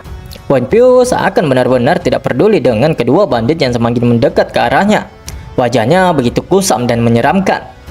"Sekte Maiku, aku pasti salah lihat. Ini tidak mungkin terjadi," ucapnya begitu gemetar. Masih tidak terima dia kawan-kawan. Ujung tombak dengan bilah besi itu semakin dekat untuk melubangi kepala botak licin Wonpyo. Namun Wonpyo masih saja diam. Ujung tombak itu berbenturan dengan nunchaku milik Wonpyo. Ekspresi tidak percaya ditunjukkan oleh bandit yang menyerangnya. Yah, meskipun Wonpyo masih begitu gelap dengan rasa kekecewaan yang teramat dalam di benaknya, namun dia masih mampu untuk fokus melawan para bandit. Bukan fokus sih, lebih ke kedua bandit ini akan dijadikan pelampiasan oleh beliau satu ini. Wonpyo menarik dan mengayunkan nunchaku miliknya. Dagu bandit botak itu terkena telak dan dipukul mundur dengan begitu mudahnya. Tidak sampai di situ saja, bahkan kedua bandit tersebut benar-benar dihajar di udara tanpa belas kasih oleh Wonpyo.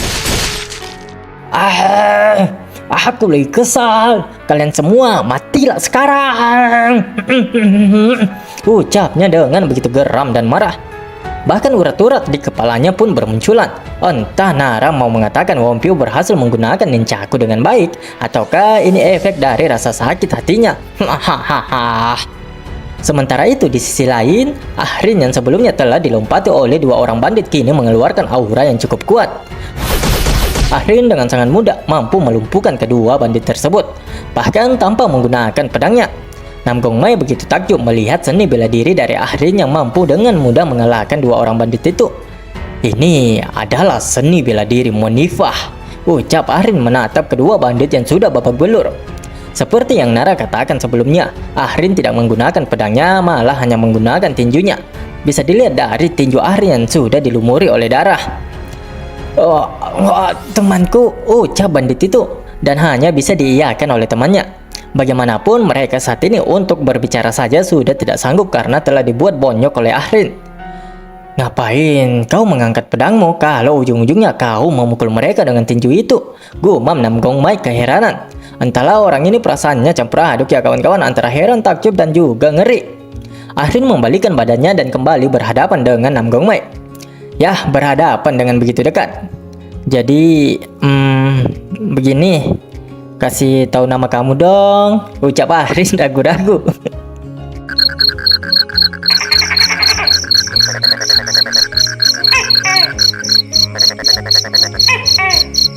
"Nah, namaku Nam Gongmai," jawabnya setelah pulih dari pertanyaan yang sangat tidak disangka-sangka itu. "Nam Gongmai, jadi kau anak dari keluarga Nam Gong ya? Namaku Ahrin," ucap Ahrin memperkenalkan dirinya. "Ahrin, kelihatannya kau kuat. Kau tidak terluka sedikit pun," ucap Nam Gongmai. Dia lalu menoleh dan melihat rekan-rekannya yang lain. Terkecuali instruktur Ren Jung Hyuk dan juga Nam Gongmai, semua anggota kelas ular saat ini sedang baku hantam dengan para bandit yang datang tiba-tiba dan langsung menyerang mereka. "Temanku masih bertarung, jadi aku akan membantu mereka dulu," ucap Nam Gongmai. Nam Gongmai segera langsung berlari meninggalkan Ahrin menuju kelompoknya. Ahrin hanya menatap Nam Gongmai yang bergegas menuju ke arah teman-temannya. "Iya, bantulah temanmu." Ya, wak, semudah itu gak jatuh hati. Yo Ahrin, Saat Nam Gongmai berlari, seorang bandit seketika muncul di hadapannya dan langsung menebaskan pedang ke arah Nam Gongmai. Baiknya, Nam Gongmai memiliki refleks yang cukup baik dan langsung melompat untuk menghindar. Di saat bersamaan, saat dia menghindari serangan barusan, Nam Gongmai juga mengaktifkan teknik reverse flow. Ki milik Nam Gong Mei dengan cepat menyelimuti pedang miliknya, dan tidak membutuhkan waktu serta usaha yang berlebih, Nam Gong Mei berhasil menebaskan pedangnya ke arah bandit tersebut. Nam Gong Mei tentu memiliki kebanggaan tersendiri terhadap perkembangan dirinya saat ini. Bagaimanapun, sekarang dia telah menguasai atau memiliki cara untuk menggunakan ki-nya melalui reverse flow. Tapi, aku masih tertinggal, gumam Nam Gong Mei. Nam Gong Mei masih merasa cemburu melihat kawan-kawannya. Meskipun dia saat ini bisa menggunakan ki-nya dengan baik, tapi dia tetap saja masih tertinggal dengan yang lain. Tapi aku masih tertinggal. Namun, aku melihat adanya harapan. Jadi, aku tidak berniat untuk menyerah, gumam Nam Gong Mei. Tidak hanya Nam Gong Mei, instruktur Yang Jung Hyuk juga sedari tadi memperhatikan pertarungan mereka semua. Mereka menggunakan senjata mereka dengan lebih mahir dibandingkan pertarungan sebelumnya. Apa mereka mendapat pencerahan? Sang instruktur tentu cukup senang melihat perkembangan para muridnya itu. Kini para bandit semuanya telah diatasi dan telah diikat untuk membatasi pergerakan mereka. Mereka tidak berniat untuk membunuh para bandit dan hanya menangkapnya saja. Kalian sudah bekerja keras, ucap instruktur Yang Jung Hyuk memuji para muridnya. Dia cukup puas dengan perkembangan mereka saat ini. Tentu saja wajah penuh kebanggaan terpapar jelas di wajah mereka. Terkecuali Won Pyu, beliau satu ini masih dibanjiri oleh air mata. Ya tahulah ya kawan-kawannya. Masa depan beberapa faksi berbeda sungguh cerah. Itu karena master-master muda ini luar biasa, ucap Wang Ik-chun memuji instruktur Yang Jung Hyuk dan juga para murid kelas ular. Sang instruktur lalu menoleh ke belakang dan melihat Ahrin. Dia menanyakan apakah Ahrin merupakan anggota dari tim kelinci. Benar, aku Yo Ahrin dari tim kelinci pasukan White, jawab Ahrin mengepalkan tangannya. Instruktur Yang Jung Hyuk meminta Ahrin untuk menjelaskan semuanya, apa yang terjadi sebenarnya, dan langsung diiyakan oleh Ahrin. Ahrin mulai menjelaskan kejadiannya. Ketika mereka sedang mendampingi tetua Huai Ngap, mereka diserang dan saat ini mereka sedang bertarung dengan Nokrim. Itulah juga alasan mengapa dia dan tim kelinci terpisah untuk saat ini.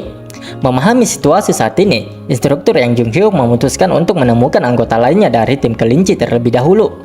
Dia juga tidak lupa untuk menanyakan siapa guru Ahrin. Wajah Ahrin menjadi gelap, seperti ada sebuah tekanan dalam dirinya ketika ingin menyebutkan nama gurunya itu. Nama guruku. Namun belum sempat dia menyebutkan nama sang guru, terdengar suara nyanyian yang begitu merdu. 5 burung kecil, aku suka mereka, suka mereka, la la la la la, ya begitulah pokoknya. Jangan protes, Nara memang tidak pandai nyanyi ya kawan-kawannya. Seorang wanita dewasa muncul tepat di atas mereka berdua. Wanita yang begitu cantik, seksi, dan juga menggoda tentunya.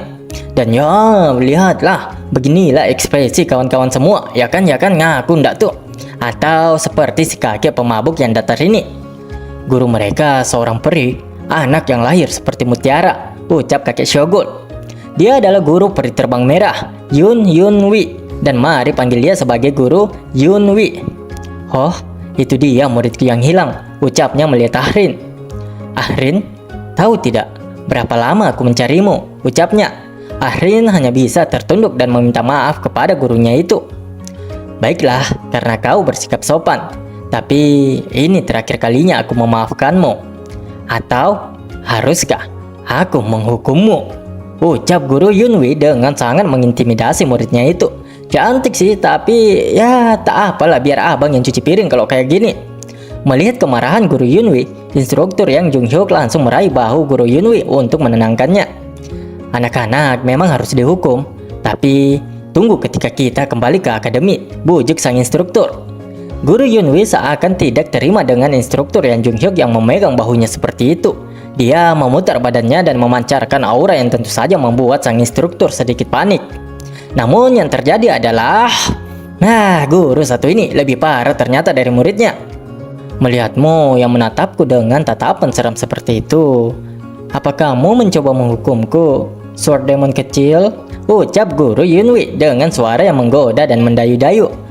Kenapa kau tiba begini? Ucap sang instruktur dengan suara sedikit gemetar. Bagaimanapun dia sama sekali tidak menyangka kalau guru Yunwi akan berbalik dan langsung memeluknya dengan manja. Bukannya kau bilang aku ini peri, ucap guru Yunwi.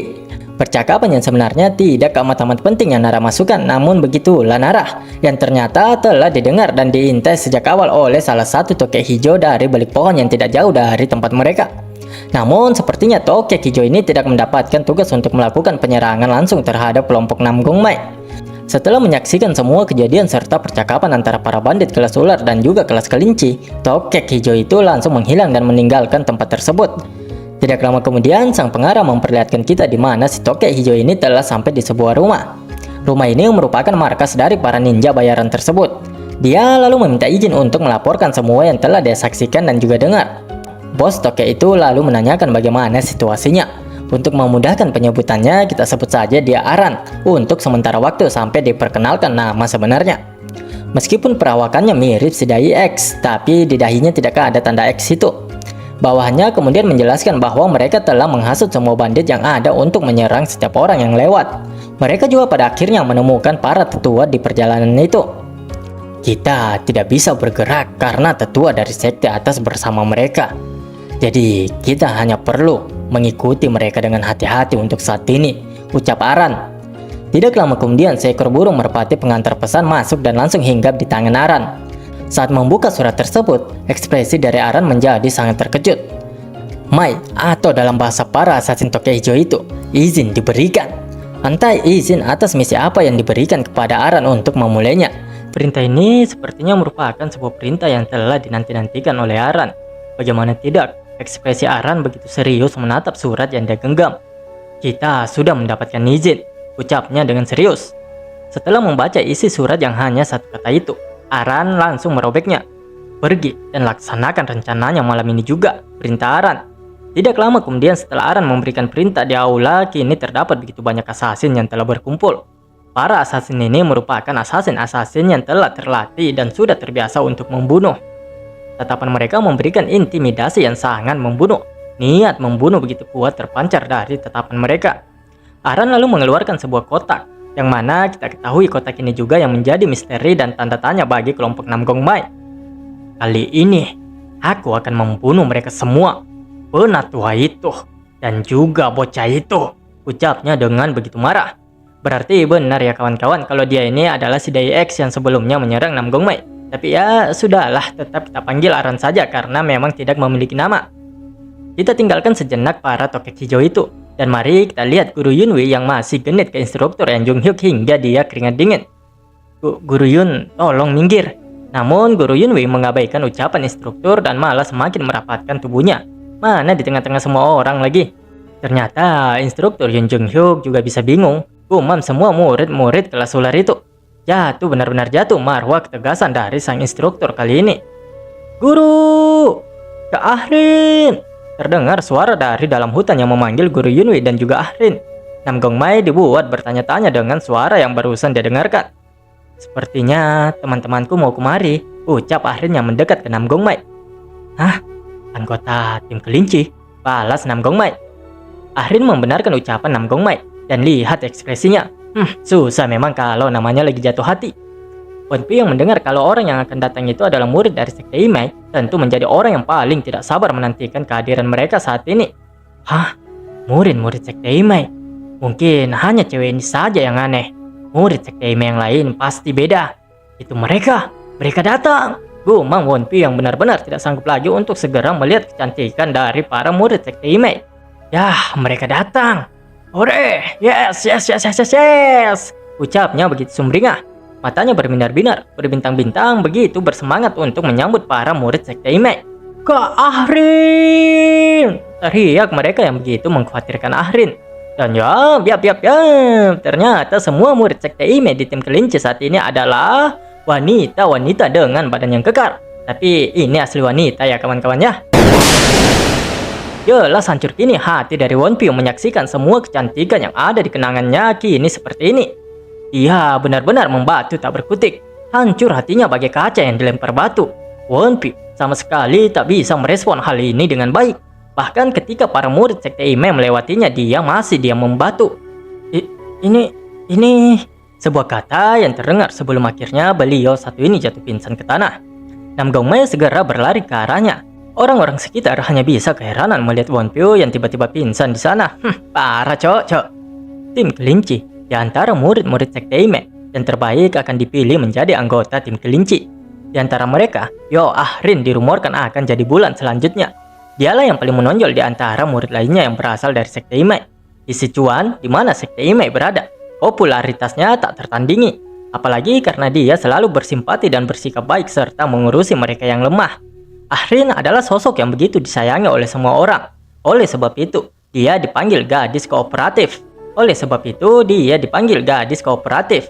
Begitulah gambaran umum dari sosok Ahrin yang begitu penyayang seperti yang telah dijelaskan oleh kakek Shogun. Murid-murid dari kelas ular cukup tertegun mengetahui Ahrin itu orang seperti apa. Berbeda dengan Nam Gongmai yang cukup kagum terhadapnya dan mengatakan kalau Ahrin adalah orang yang hebat, Wonpyo saat ini hanya memiliki tatapan yang kosong. Nam Gongmai lalu menoleh ke arah tim kelinci, di mana di sana terlihat Ahrin yang begitu perhatian dan sedang membantu seorang penatua yang merupakan orang yang harus mereka lindungi dalam perjalanan mereka. Tentu saja penatua itu begitu berterima kasih atas perhatian yang diberikan oleh Ahrin. Ahrin juga menyempatkan untuk melihat ke arah kelas ular. Di saat yang bersamaan itu pula, kedua tatapan mereka bertemu. Dan salah paham lagi kini si Ahrin ini kawan-kawan. Mengapa Nam Gongmai menatapku? Gumamnya tersipu malu. Sementara itu, kakek Shogun tentu bertanya-tanya di benaknya. Apa yang sebenarnya saat ini Wonpyo pikirkan? Mengapa dia terlihat begitu marah dan gelisah? Jelek! Jangan bicara omong kosong. Memangnya kalian tidak melihat mukanya? Cowok loh itu wajahnya cowok. Orang-orang dari sekte Ime yang kutahui tidak seperti itu. Teriaknya yang masih tidak terima. Mohon maaf ya kawan-kawan, sekali lagi mohon maaf sekali. Nara tidak bermaksud yang lain. Tadinya Nara tidak mau masukkan percakapan ini, namun selanjutnya akan ada sedikit petua dari penatua Sheogol yang bisa kita ambil pelajaran. Dasar iblis! Ucap penatua Sheogol atau kakek Sheogol itu sembari menghantam kepala Wonpyo dengan tongkatnya. Aduh, sakit. Kenapa aku dipukul? Teriaknya tidak terima karena tiba-tiba kepalanya diberikan kasih sayang oleh kakek Shogun. Kakek Shogun melakukannya bukan tanpa alasan. Dia juga sudah mulai jengkel karena Wonpyo yang terus-menerus mengoceh tidak jelas. Bisa-bisanya seorang biksu Shaolin sepertimu banyak bicara. Bukannya katamu kau sedang latihan keheningan? Ya, aku paham sekarang. Kenapa hanya ketua Shaolin saja yang berlatih keheningan? Ucap kakek Shogun memarahi Wonpyo. Intinya hanya tetua Shaolin saja yang benar-benar tidak terpengaruh dengan nikmat duniawi. Keringat dingin tentu Wonpyo ini kawan-kawan. Sejatinya dia juga menyadari kesalahannya. Namun jauh di dalam hatinya, dia masih tidak terima dan mencoba untuk mengelak. Jigalmi, Moyombo dan juga Nam Gongmai juga memiliki pikiran yang sama. Mereka setuju dengan apa yang dikatakan oleh kakek Shogun yang menyimpulkan mengapa hanya ketua Shaolin saja yang mampu belajar keheningan. Lalu kembali kepada wanita ini. Ya, pahamlah, jika sudah wanita yang berkumpul maka kemungkinan terbesar pembicaraan mereka adalah bergosip tentang lelaki. Teman-teman Ahrin bahkan sulit mempercayai apa yang baru saja diceritakan oleh Ahrin kepada mereka. Wah, romantis sekali Kak Ahrin, ucap mereka. Shh, jangan ribut, balas Ahrin. So apa ya, so pasang baju cuek padahal ini kan Ahrin mengatakan kalau mereka baru saja saling mengenal satu sama lain. Ahrin, apakah menurutmu itu benar-benar takdir? Tanya salah satu teman Ahrin. Dengan tegas Ahrin menjawab iya. Ya, itu benar. Dan bahkan, meski takdir mencoba menghentikanku, akan kuhancurkan itu dan membuatnya jadi milikku. Ucapnya dengan penuh tekad. Namun sayangnya, cinta pandangan pertama yang begitu dalam dari Ahrin ini malah membuat Nam Gongmai merinding ngeri mendengarnya. Jigalmi lalu menanyakan mengapa kakek Shogun menyebut guru dari tim kelinci sebagai peri. Kakek Shogun tidak hanya menjawab namun menjelaskan sedikit tentang guru Yunwi serta latar belakangnya. Kakek Shogun mengatakan kalau itu karena sikap Yunwi. Sampai-sampai banyak rumor yang beredar. Pada dasarnya, Jinju Yunga berdasarkan pada seni bela diri. Menurut mereka, menggunakan senjata itu sikap seorang pengecut. Tapi sungguh sayang, Jinju Yunga tidak cocok dengan tubuh Yunwi. Ini karena seni bela diri Yonga yang berdasarkan pada kemampuan luar yang hanya bisa diperoleh dengan tulang yang kuat. Meski begitu, setelah belajar, guru Yunwi memiliki ide yang bagus. Berdasarkan apa yang telah dia pelajari, dia menciptakan seni bela dirinya sendiri dengan menggunakan kain sebagai senjata daripada tubuhnya sendiri. Teknik yang dia ciptakan itu tidak bisa dikatakan lemah, karena bahkan mampu memotong sebuah pohon besar dengan begitu mudah. Kain memang tidak bisa disebut sebagai senjata, karena itu bukanlah sebuah pedang. Hal ini pula yang membuat keluarga guru Yunwi mengkritiknya karena dia berbeda dengan orang lain. Karena kejadian itu pula, Guru Yun Yunwi langsung meninggalkan keluarganya dan pergi ke Kang Ho Haing. Setelah waktu itu, dia mengembangkan seni bela diri serta tekniknya hingga mampu mendapatkan ketenarannya saat ini. Jigalmi yang pada dasarnya dari keluarga pemikir tentu saja merasa aneh. Bukannya itu merupakan sebuah prestasi, ucapnya. Dia menyerah atas reputasi keluarganya dan akhirnya memperoleh kekuatannya sendiri. Lanjutnya mengutarakan pemikirannya. Kakek Shogol membenarkan apa yang dikatakan oleh Jigalmi. Namun masalahnya bukan pada reputasi serta prestasi Yunwi, melainkan penggunaan kain sebagai senjatanya. Bihong Singong. Teknik ini juga bisa dilakukan dengan benang tipis. Bihong Singong juga bisa memanipulasi musuh jadi bonekanya dengan menaruh ki pada benang. Terlebih, ketika dia menyembunyikan perasaan sebenarnya, sikapnya jadi tidak terduga. Makanya orang mulai memanggil dia dengan sebutan peri, ucap kakek Shogol menutup pertemuan kita kali ini. Maksudnya menutup penjelasan kakek Shogol tentang Guru Yunwi. Bagian itu memang bisa dilihat sebagai sihir sih. Kalau kau langsung berhadapan dengan Yunwi, kau juga akan mengatakan hal yang sama, balas kakek Shogol. Kondisi saat ini terbilang cukup kondisif setelah pertarungan melawan para bandit barusan. Begitu pula dengan Guru Yunwi dan instruktur Yan Junghyuk. Keduanya saat ini berbincang mengenai kondisi yang saat ini terjadi. Setelah bertukar informasi, Guru Yunwi menanyakan apakah instruktur Yang Junghyuk benar-benar tidak tahu kapan assassin akan muncul lagi. Instruktur Yang Junghyuk mengiyakannya. Iya, Guru Gimyeondok. Dia bilang aku bisa mengatasinya sendiri. Tapi ya entahlah. Jawab sang instruktur yang sepertinya juga ragu apakah benar-benar bisa mengatasi para assassin atau tidak.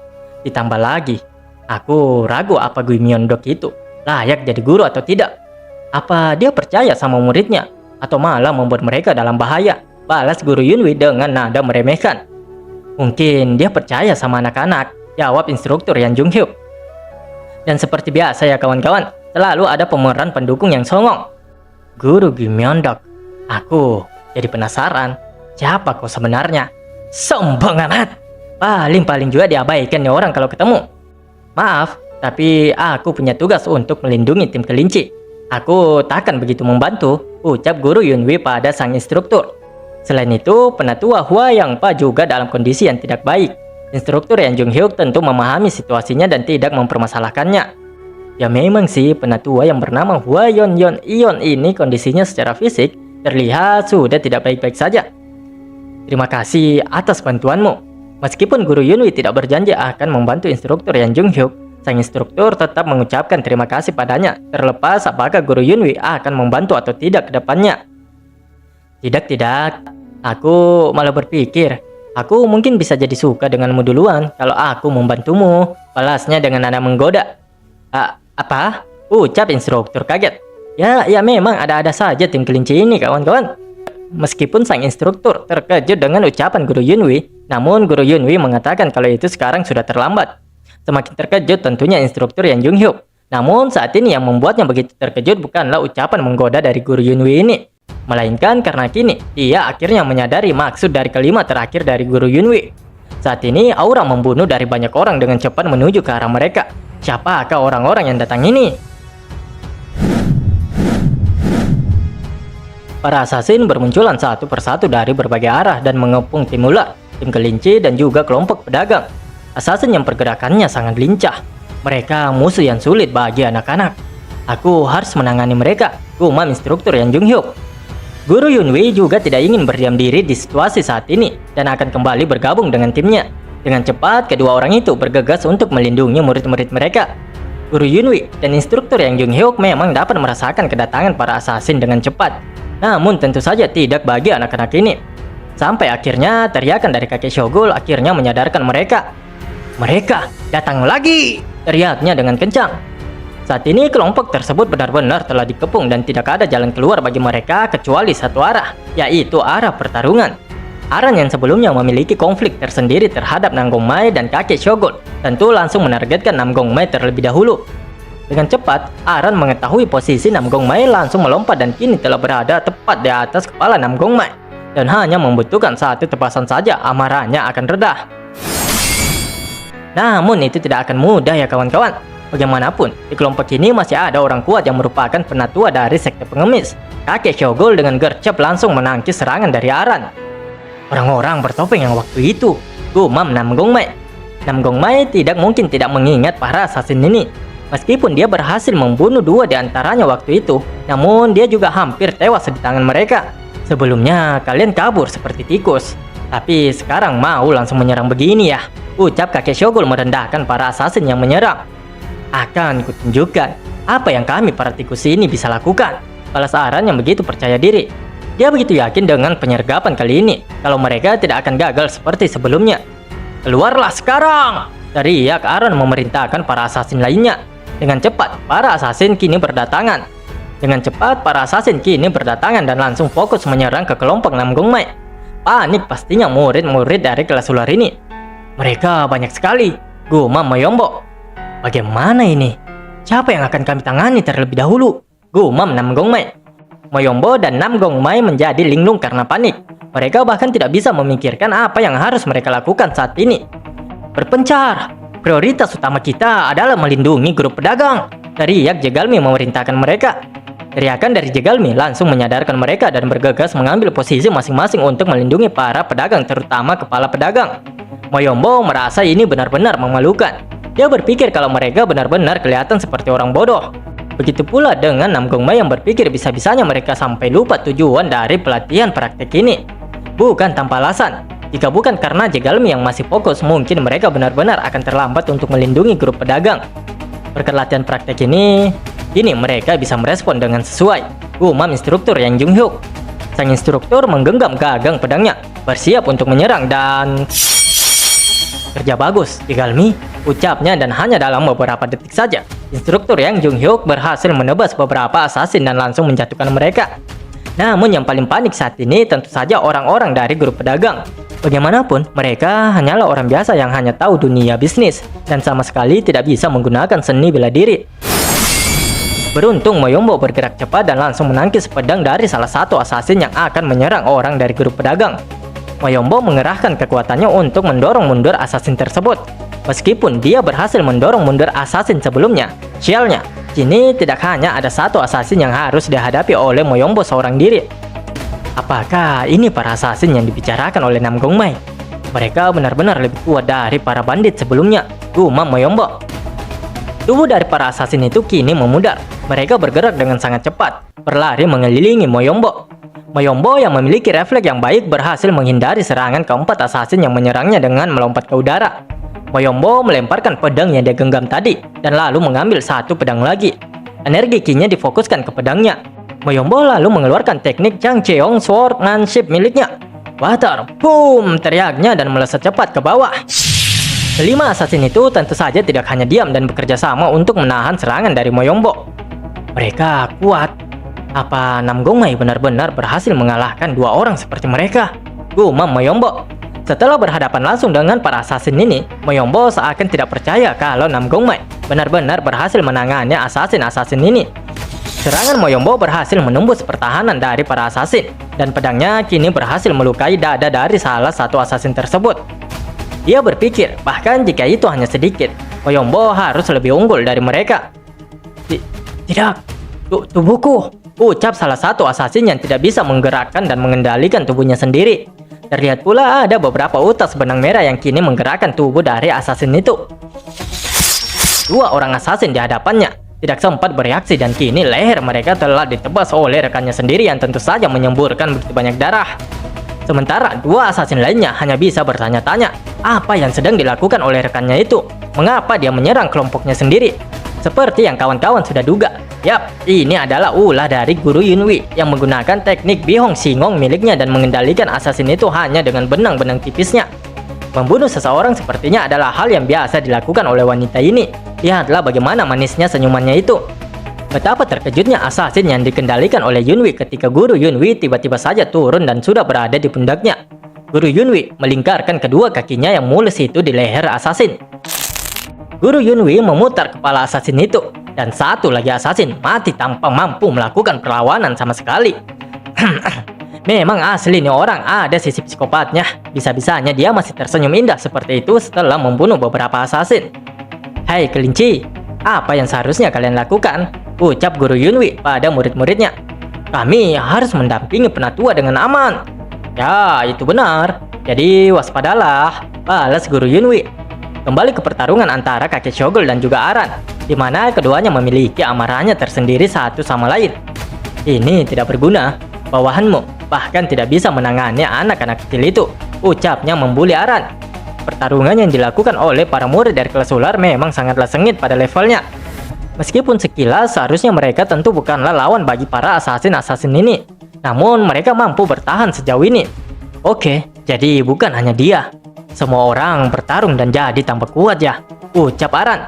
Meskipun ada sedikit ketidaksenangan dalam dirinya, namun itu bukan masalah besar bagi Aran. Sekali lagi benturan antara pedang dan tongkat terjadi dan membuat Aran terseret mundur. Dao adalah penatua dari salah satu klan terbaik. Jadi mereka mungkin adalah murid-murid yang terbaik dari klan mereka masing-masing kan? Sekarang kau sudah paham situasinya. Kau mau menyerah dan kabur lagi ya? Ucap kakek Shogol. Haha, apa kau serius berpikir kalau kami datang kemari tanpa rencana cadangan? Balas Aran. Kalian semua boleh makan pilnya. Teriak Aran dengan begitu kuatnya memerintahkan para assassin untuk menggunakan pil yang telah mereka siapkan sebelumnya. Sontak begitu kaget tentu kakek Shogol ketika dia mendengar kata pil yang dilontarkan dengan kuat oleh Aran. Tidak menunggu lama, para assassin-assassin itu meraih pil dari dalam baju mereka dan langsung menelannya. Kakek Shogol hanya bisa bertanya-tanya di benaknya, sebenarnya pil apa yang barusan mereka konsumsi itu? Seperti yang kita ketahui bersama, bahwa pil tersebut adalah pil yang sedang diinvestigasi oleh mereka. Jangan bilang, itu eliksir aneh itu. Panik sepanik-paniknya kini kakek Shogol dan instruktur Yang Junghyo ketika mereka kemudian tersadar apa yang telah dikonsumsi para assassin tersebut. Tidak membutuhkan waktu yang lama, hanya dalam hitungan detik saja, aura dari para assassin menjadi sangat kuat. Ki mereka benar-benar melonjak gila-gilaan seperti tak terkendali. Tidak hanya ki mereka, bahkan kemampuan fisik dari para assassin kini juga meningkat pesat. Menyadari hal buruk akan terjadi jika terus-menerus menunda waktu, instruktur kembali menebaskan pedangnya kepada para assassin yang belum sempat untuk mengkonsumsi pilnya. Tidak hanya instruktur Yang Junghyuk, Guru Yunwi juga tidak membiarkan para assassin mendapatkan kesempatan untuk mengeluarkan pilnya. Keduanya bertarung dengan sangat baik. Tidak tahu sudah berapa banyak assassin yang telah mereka berdua binasakan. Bahkan kerjasama keduanya sudah seperti pasangan yang hanya menari-nari di sebuah pesta dengan dansa yang telah mereka lakukan berkali-kali. Kita ini pasangan yang cocok ya kan? Ya kan? Yang Junghyuk.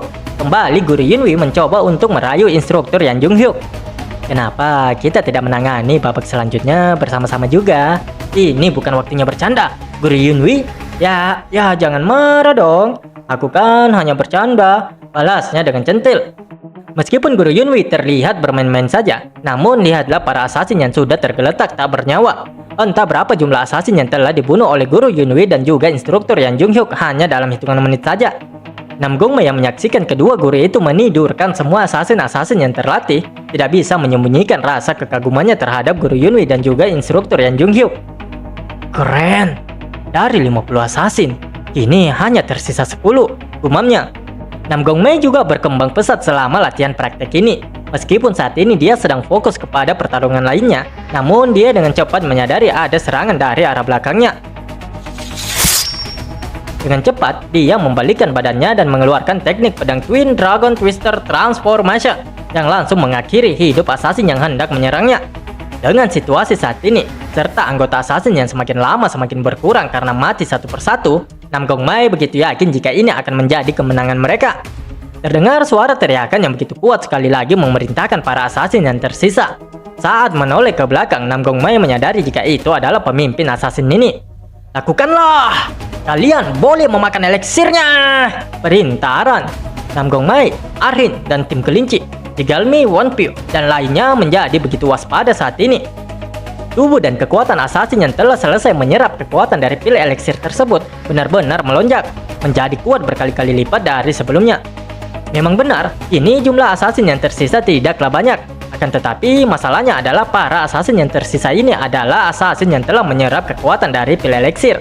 Semua assassin itu kini kekuatannya bertambah, kecuali Aran yang memang belum mengkonsumsi pil tersebut. Melihat penampilan mereka, Jigalmi tentu menjadi sangat panik.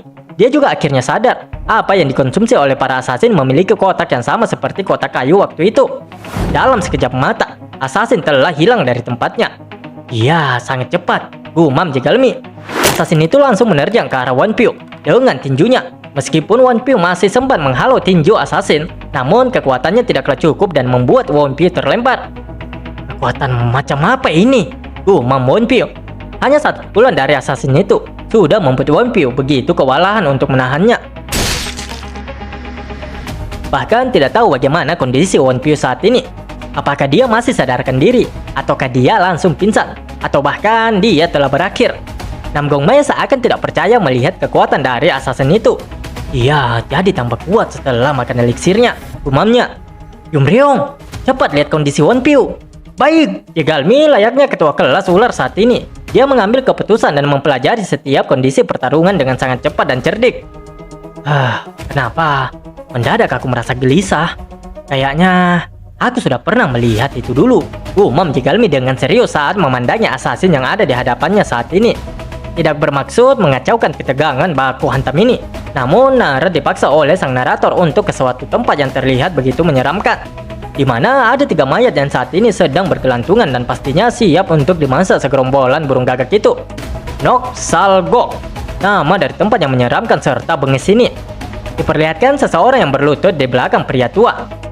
Ketua, saya masih memiliki keraguan tentang misi ini. Kita cuma harus melakukan pekerjaan kita. Apa yang kau khawatirkan? Balas pria tua itu. Tidak terlalu penting sih, karena saya sudah melakukan ini demi grup pedagang Jongcheon selama 2 tahun. Tapi barang yang mereka perdagangkan tampaknya berbahaya, ucapnya. Dan karena tidak memiliki nama, sebutlah dia Shinra, hingga narator memberikannya nama. Pria tua itu membenarkan pemikiran dari Shinra, namun dia tidak begitu peduli. Benar, sangat berbahaya, tapi juga menarik di waktu yang bersamaan. Segera setelah kau menerimanya, kekuatanmu langsung meningkat pada taraf yang berbeda. Itu bisa membuatmu kuat dengan mengkonsumsi semangat hidupmu. Itu tercipta khususnya untuk kita para assassin, ucap pria tua itu. Sekarang kita ketahui, ternyata pengedaran pil eliksir terlarang itu ternyata dari para assassin. Ya, meskipun dalang sebenarnya masih belum terungkap karena assassin sendiri hanyalah menjalankan misi yang diberikan. Itu lebih baik daripada minum racun dan bunuh diri, ucap Shinra. Ngomong-ngomong ya, Nara tidak paham apa maksud kalimatnya ini. Maaf. The Blood Explosion Elixir. Hari ketika eliksir ini menyebar ke seluruh dunia murim adalah hari di mana kedamaian akan berakhir.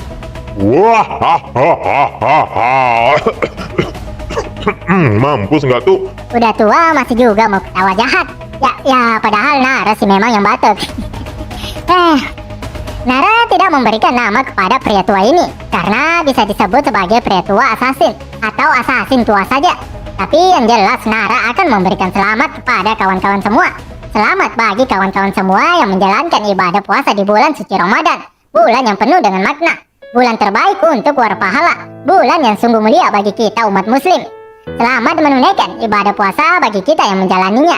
Untuk kawan-kawan yang non-muslim, setidaknya sisakanlah jalan kote.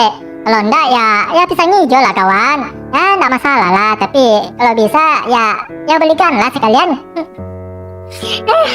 Saya Nara, Ewa 13. Wassalamualaikum warahmatullahi wabarakatuh.